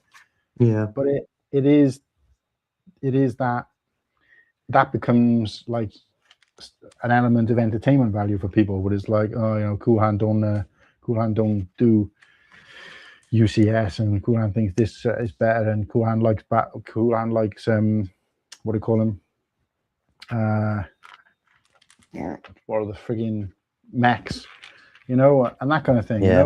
And it's become like a bit of a, because that's entertaining, because and it's entertaining because I've got a different opinion to the general opinion, and it's the same with all of us with one thing or another. So, but yeah, I don't know. And again, I'm not thinking of it. When I have these opinions or whatever, I'm not thinking to myself, oh well, which is more entertaining. I just feel like when it comes to price, by the time you factor in how much you have paid, and of course, like whenever we talk to Liam about $1,000 set, and Liam's like, well, that whole conversation about that Death Star being $1,000 means nothing to him, because it's more than that for him. Yeah. You know what I mean? And it was less for us in the UK. So that entire conversation and the conversation circling about $1,000 set, the first $1,000 set. I'm like, oh, you know what I mean? It's just it's not relevant to everybody. So yeah. I mean, I get pissed off when I see people, like you said, saying they're gonna judging a set by its price, because I just think that's so fucking stupid. Yeah, there's just so many opportunities to get sets at different prices these days, isn't there? And that's it. And not only that, but like, I think the argument was, I was talking to Hive about it, and he was saying, well, even if it's overpriced and you wait for a deal, you're still getting. And I said, no, I understand that. I feel the same way. If a set comes out and there's $100, let's just say for argument's sake, is $100. Let's just say for argument's sake, dollars, right? Because that's the currency, obviously, the most people deal in this community. So, if it's $100, but you're like, nah, that ain't worth $100. That's worth, $50. Then when it comes down to $50, then I still want a discount on it off that. Yeah. Because it's only come down to the price I think it should have been now. So you still, do you know what I mean? So there's still work to do in terms of, and that's what I was saying, is because if that same set had been $50 a couple of years back, when the value for Lego was better, then you would have waited for a discount on that. That's why I'm saying, I do both. So I'm trying to think of a live example, because there isn't many. Oh, like the battle pack, for example. So that 327th. I can never remember the fucking thing. 327th battle pack, when it came out, I didn't agree with that price at all. So I'm not going to be paying that. It was like, what was it, 35 quid? I think so. Well, the last time we had a battle pack that size, it came out, I think, at 25, and I thought that was too much. So I waited for it. It might have even been 40 quid. I'm not sure, but either way. But I thought the last one was good value at 20. Yeah. And I actually like the figures in this one more. The Yellow Troopers, I like them more. So for me, I said to myself, well, it's 40 or 35, whatever it was, but I think 22 is a reasonable price to pay for it. When it got to 22, I bought it. Now, I think the actual price of that set, coming out of 35, that Lego would have valued it at, was probably, I don't know, maybe like 30. They only put that extra 5 or extra 10 or whatever it was on there to make that extra money off the people who had to have it day one. Which, you know, I all hail Lego for doing that. If people are stupid enough to fall for it, then they deserve to do it. It's up to them, isn't it? Yeah, absolutely. So I don't necessarily disagree with Lego. Oh, fucking hell, I'm an idiot. I just worked out why I couldn't work out that problem. But no, I just think you've got to. It's not just a case of buying it when it comes down to the price that it should be. If you're a deal buyer like I am, you should buy it when it goes down to the price that it should be, plus a discount, which is a lot to ask. But if you stick to that, then it's going to pay off for you. And that's basically what I've done with every set. Yeah, it just requires patience, doesn't it? But it pays. Yeah, I just realised the reason I wasn't getting these arms, the bar's in the right place now, look. It's because I've forgotten that you can fucking bend it at the elbow. So, of course, you bend it at the elbow, the arm's further up, innit? Fucking Wally. Not bad.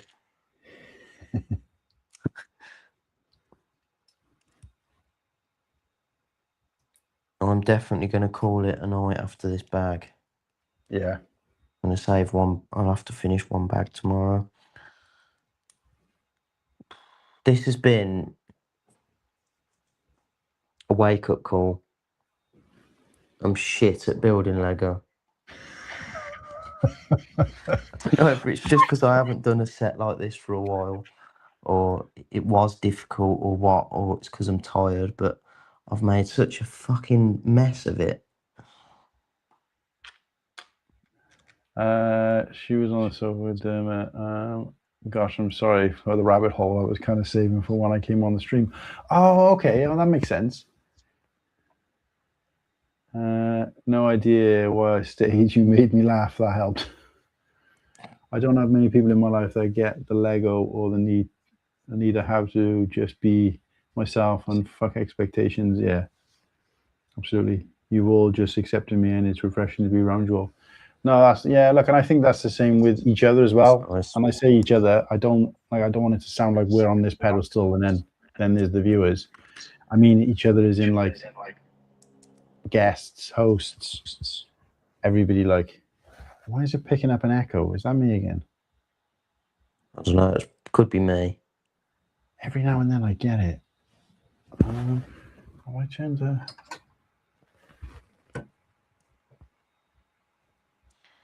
Every now and then I get a little bit lonely.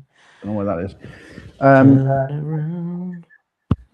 Hey, see? Do you know who sang that? I should do. All right, love, I'm Bonnie Tyler. Welsh. The influence is just in. She's from she actually born and raised in an area just like the next village over from where I was born. So she's from Sully originally. Well, that's not that impressive. There's only like Sully, 2 villages in Wales. Sully is like right next to Barry, basically. So it's between Barry and Cardiff. How far away from Cardiff are you? Oh, about an hour and a half's drive, 2 hours on the train. I've got a wedding in Wales next year. Yeah. If it's not too far from yours, fancy letting me come over? Yeah, okay, mate. Why, you want to stay here, do you? Well, say if yours is within like an hour drive, rather than driving back to Birmingham on the night. Will you be, you and the missus, will it be? Yeah. Probably just me. Depends what time of year it is. I haven't even looked at the invite. I'm not even sure. I'm not even 100% convinced you have got a missus, to be honest with you, mate, because you're talking about her all the time, but we never actually see her or hear anything. She's like the only person in the whole of the streaming community who's like a background character that's never been heard or seen or anything on the show. She would be mortified if she was on camera. Oh, really? Yeah. So when she knows you're streaming, it's just like, right, I'm going near the far end of the house, like, for the day or wherever. Pretty much, yeah. And she knows, like, when I'm streaming, she knows it's a bit of me time. Just leave me to it. You know what I mean? No, that's fair enough. Are you married then? No. Because you always say missus, and I think to myself, because Kirsty hates it when I call her missus, because she said no, because I'm not yet, which is fair enough. So I try not to say it. But obviously now, because you guys know her anyway, then it's just easier to say Kirsty. But I always just say Mrs. I don't know. I just do. It's quicker than saying girlfriend every time, isn't it?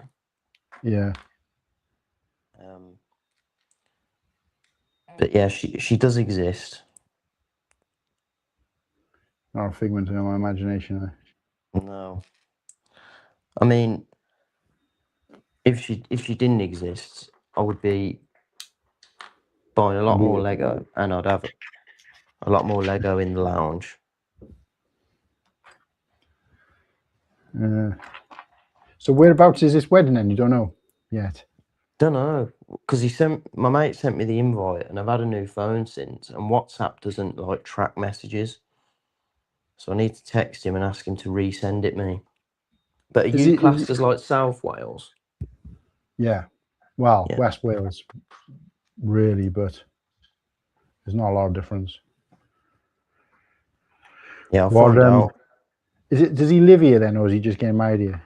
No, it's one of my mates from school. He lives around by me. I don't know why he's getting married in Wales. Fucking pain in the arse. Probably because it's such a shithole. He probably got it so cheap. Yeah.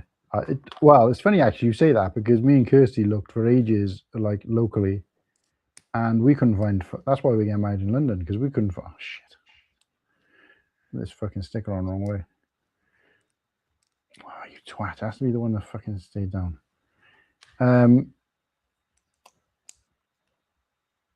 Yeah, so we couldn't find like anything that we wanted within like a reasonable price range. Not even within our price range, but a reasonable price range. And when I say that, what I mean is, you know, if our budget is, I don't know, £10,000, and the places we were seeing were £12,000, fair enough. You know, still out of our budget, but that's a little bit different from, you know, your budget is 10,000 and everywhere you're seeing is 25,000. It's like, what the fuck? That's just unreasonable for what you're getting. And yet London was, oh fuck, I put the wrong fucking sticker. Oh, you twat. I put the wrong fucking sticker on. And the annoying part is that was the one, it was the one that I put on wrong. So I've already peeled it off once to put it back on right, because I thought I had it the wrong way around, but I hadn't. I put the wrong entire on the wrong fucking plate. That is frustrating. I'm going to try and fucking peel it off, and I know I'm going to fucking make a crease in it. Fucking wanker. Ah, I've already fucking ruined the corner trying to peel it off.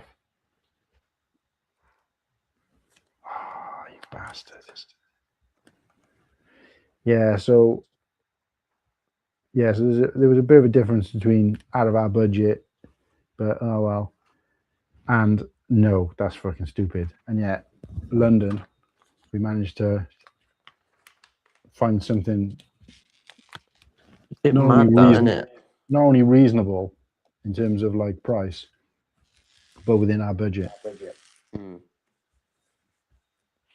Yeah, fair play, because they ain't cheap, are they? You got any plans, mate? I think I asked you that recently, actually. Well, I have, but it's just so bloody expensive. I mean, Oh, fucking tell me about it. the priority for me at the moment is to move house, because we've got a lovely house at the moment, but it's 3 bed, which is fine, but probably plan on having next child maybe, I don't know, next year. So our third room would be their room, but at the moment it's quite handy because it's got like all the missus' wardrobes and stuff. So it's like once we lose that room, where the fuck's that gonna go? And I was gonna put a big extension on the back of the house, but I can't get the planning permission for it. So now it's really? like, yeah. So now there's no point. I just don't see any point being here. You know what I mean? I feel like I've outgrown it already. So priority for me is move house, and then we'll see what's going to happen after that. I want my own fucking Lego room as well. You know what I mean? I want my own space again. Yeah. We haven't lost the attic, though, have you? No, I've still got the loft, but it's just full of boxes now. Oh. Like I've actually got more shit in there. It's not just a Lego room now, so it's like I can't go up there and like use the space or take pictures or nothing. So like now, once I've built this MTT, I'll take a few pictures of it, and it will get bubble wrapped and put in a bin. Really? Yeah, all my Legos pretty much, apart from the Death Star and the Razor Crest and the barge, I think everything else is bubble wrapped in a bin. Welcome to my world, mate. Well, Yeah. not even bubble wrapped. In most cases, just take it apart, bag it up, and. See, I can't be asked to take it apart. I'm too lazy for that, so I just thought, fuck it, I'll bubble wrap everything.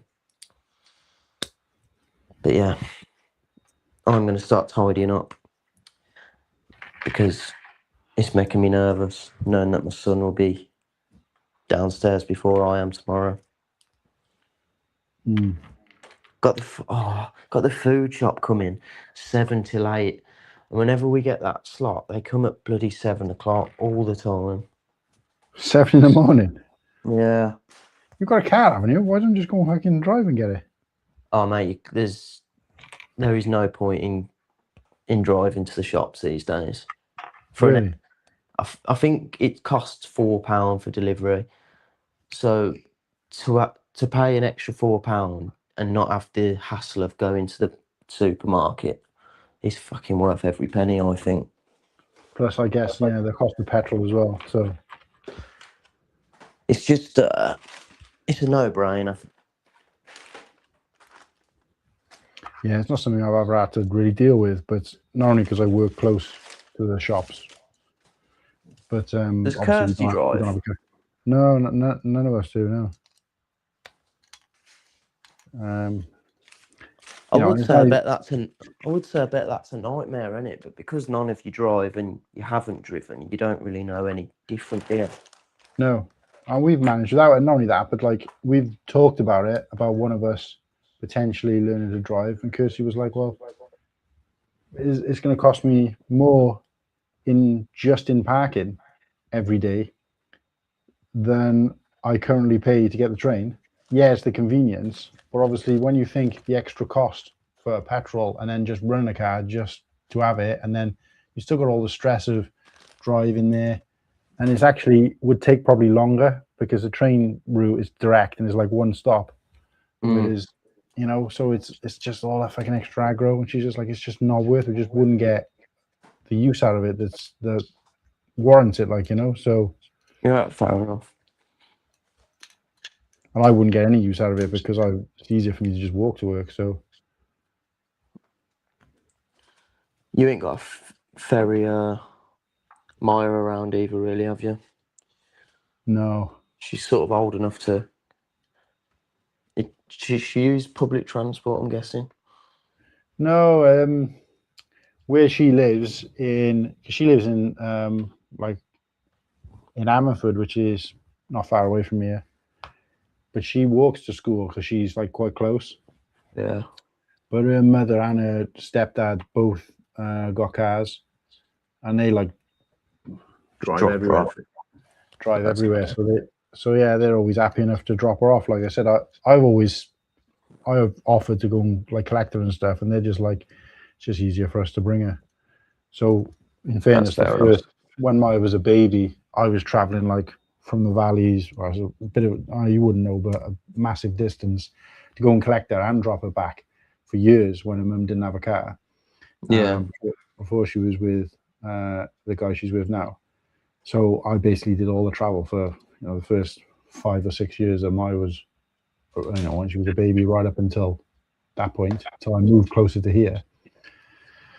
So she was just like, I never did any traveling or whatever then. So I'm happy enough to come and, drop her off. She's off. Llanelli's the next biggest town.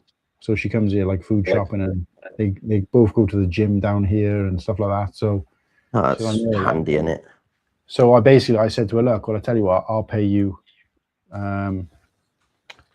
what I would be paying if I was getting like the bus or whatever, and then call it fucking quits then, basically. So fair play. Right, mate, that's me all done. Yeah, I think I'm going to call it as well, because I was going to try and finish, but I'm fucking roasting in this room. Yeah. I need to call it a night as well. Fucking hell, it's nearly fucking 1 o'clock. I know. Is anybody still out there? Sarah said good night now. Is anybody alive out there? If Sarah said good night, there's not any point being, is there really? No. Nimble found the wrong hole. That's very clever. The mechanism on the MCT works great. Falling asleep. Good night, both. Good night, Papa Rex, if you're still here. Yeah, good night, Sarah. Papa Rex. So, Papa Rex, what we got you? I know Nimble's going to shoot, but what is it you're actually doing right now? Is Whittaky and Liam with you? What are you doing? Like, we're really keen to know, like, what you're up to at this present moment. And what's going on? What's everybody doing in the whole with the brick world gang? Really jealous they're not there, so we want to live vicariously through you for like 5 minutes before I go. But yeah, I'm gonna shoot, buddy. Yeah, no worries, mate. I'm hoping to be on the stream tomorrow, but like I say, I am out for food on the evening. The old man don't eat till late. Right. So we're having just having a takeaway at his. Going round in the morning to have breakfast, then going to the missus' parents for the day, and then back to my dad's on the night. So I'll just have to play it by ear, mate.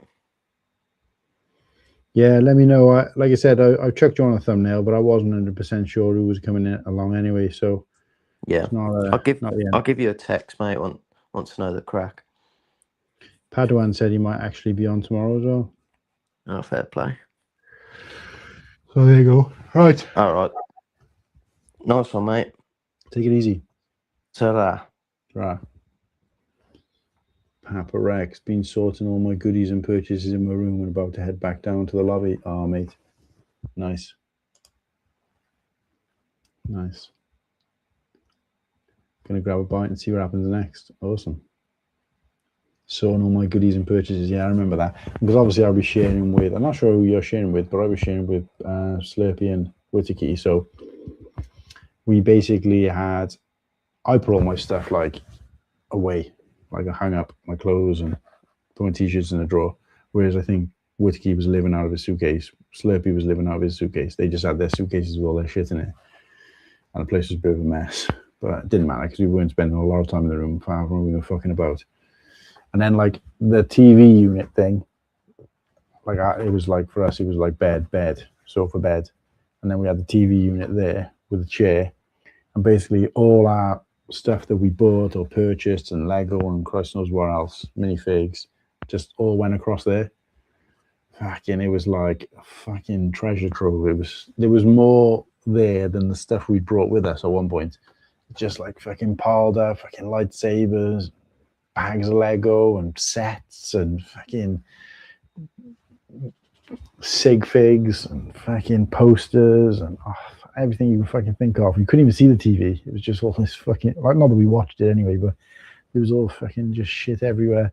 All the stuff we'd brought and to give away, and fuck.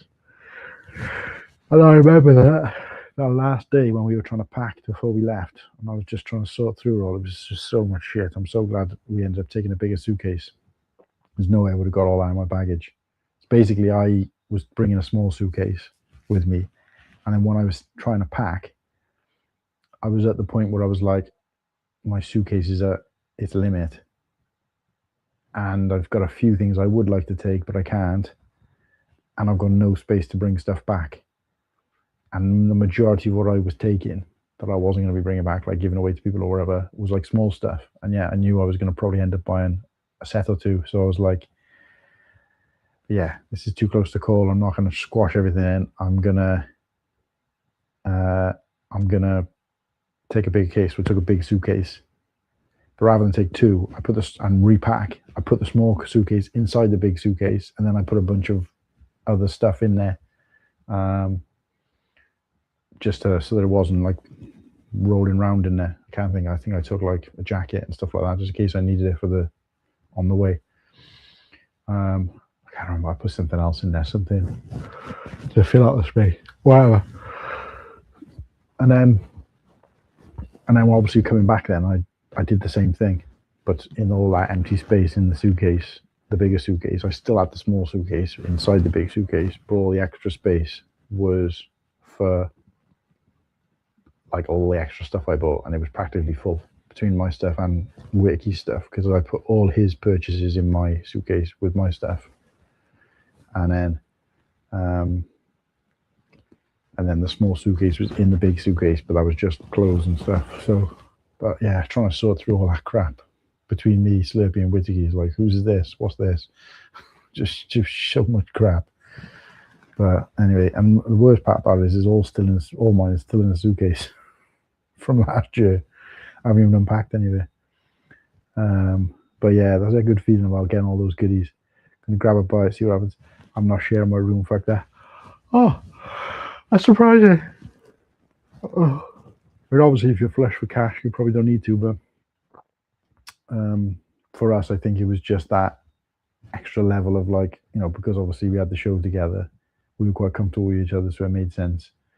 So it's not just about saving money, but it was about having that extra level of camaraderie or whatever. So I saved $100 by not checking bags, so not much room for sets. Got lots of minifigs, towels and accessories. So yeah, that stuff's not too bad, because sometimes you can get away with an extra bag going back. They say you're supposed to have one piece of luggage and then one carry-on, but like, don't say what size the carry-on could be. So I had like the band bag last time, and I took that. I had where was I flew to since Brickworld? Or maybe it was before Brickworld. I remember having the band bag. Where else would I have gone to? Where else have I flown since Chicago? Saying that, how long have I had the bag? Might have been before. Anyway, I remember having that drawstring bag as well as another bag. Oh no, it was Brickworld.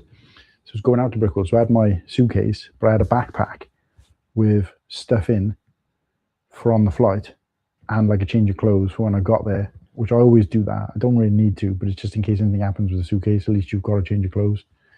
What I wanted to do, because it was a flight, I wanted to get there and get changed. Oh no, I tell you what it was. No, I wanted to get changed because it was such a long time between me leaving my parents' house in the morning. So I stayed with my parents the night before.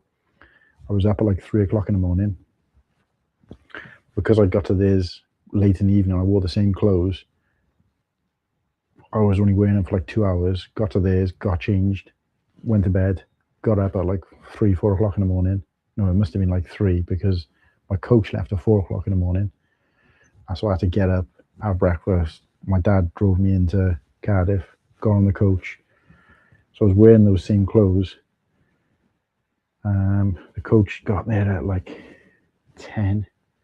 We had to be there like three hours before. So I changed in the airport before we got on the flight, so that I hadn't been wearing the same clothes for like 16 hours or whatever it would have been by the time we arrived.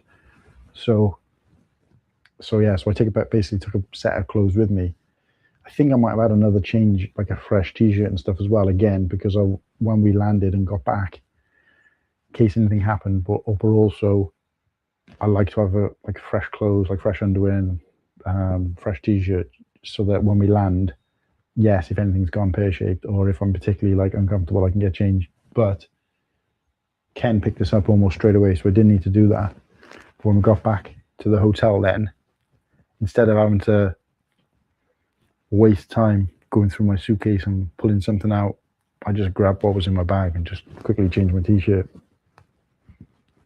Anyway, so I had a backpack with stuff I wanted to take on the flight with me, like a couple of snacks, crossword book, that kind of thing. Then I also had the band bag with just like the stuff that I wanted to keep like with me, like most important stuff. So like the suitcase went in the hold, the backpack went above, and then I put the drawstring bag like underneath my seat for stuff that I would need like constantly. I can't even remember what it was just like bits and pieces. So yeah, effectively I had 2 carry-on bags. All that just to say I had 2 carry-on bags. Fuck hell. I don't know, I'm just talking nonsense now. I need to go to bed. I can hear Kirsty's still up, so I'm guessing she's still having problems with her shoulder. So my family was going to go but couldn't make it. Oh no. Oh, that's sad. Yeah, I think if I was to come back next year, I would probably be coming with at least Kirsty, possibly Maya as well. And I would probably just go.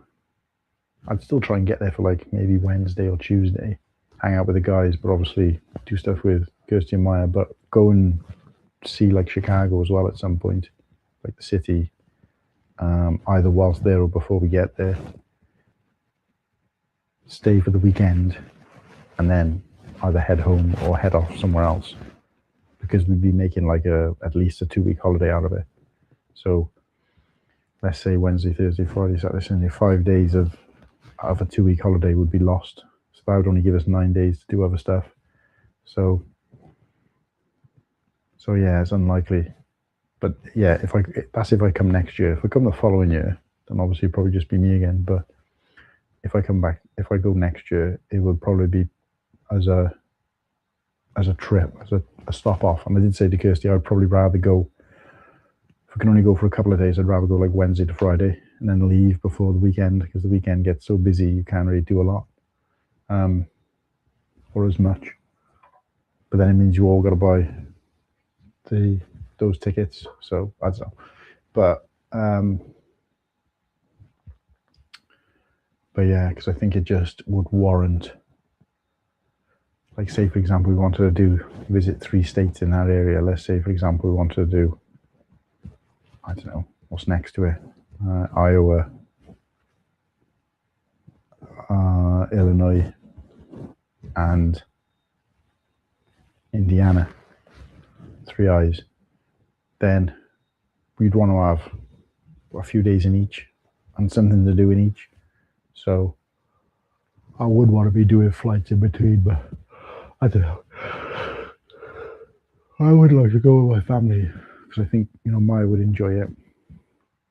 It wouldn't be quite the same experience, because a lot of the experience I got last time and would enjoy was just hanging out with the guys, being in the room. And that was where most of the fun was, is like in the room, getting ready, going back to the room and the stuff we did together. Whereas if I was with my family, it wouldn't be quite the same. Still be enjoyable, still be fun, but you wouldn't have that same level of like,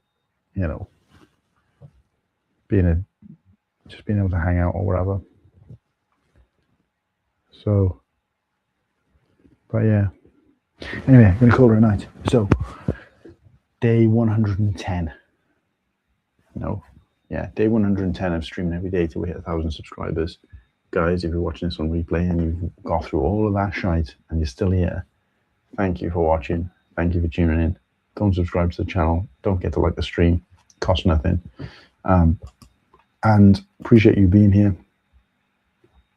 And yes, I think it's the only time I've ever done in 110 days of streaming. It's the first time where I've got less subscribers at the end of the stream than what I did at the beginning of the stream. Go figure. Because even the ones where I do, generally I lose subscribers between streams because people might have subscribed and then realize, actually, I'm not interested in this, I'm gone. Or from me doing more content, people who are not haven't been interested for a while keep getting these reminders. Instead of switching the bell off, they're like, oh, I keep getting reminders off this guy and I don't even watch what he does. I'm going to unsubscribe. That I get. But during the stream, so who's tuned in during the stream and gone, nah, unsubscribe? It's kind of weird, but it is where it is. It's kind of, well, I'm not going to say it's not disheartening. It's just a bit like, because I would have worked hard for those 3 subs, and they're not necessarily the last 3 people. So it's not like 3 people have subscribed and then unsubscribed straight away. It could be people who've been subscribed since day one. But it is kind of disheartening when you're like, you've earned 3 and then lost 3 from somewhere else. But there you go. That is the life. Have a good night's sleep. I'll hunt down Whiskey tomorrow and say hi again. Yeah, absolutely, mate. Glad you're having a good time. Just see if you can wangle your way into popping on the stream at some point tomorrow, the show we're doing. And because you're a member, you can see it anyway. But go and check it out. That's what we're going to be covering tomorrow. There's a sneak peek on there of the thumbnail. So yeah, see if you can wangle your way onto there to have your say. And yeah, thanks for tuning in. Thanks for being here. And good night, everybody. We'll see you on tomorrow's stream. Usual show, episode 91. And also day 111. I'm streaming every day. Cool Luke, 7 p.m. UK time. That's 2 p.m. Eastern. We'll see you guys there. And it's time. We'll do an outro. What should I do as my outro? Oh, there you go.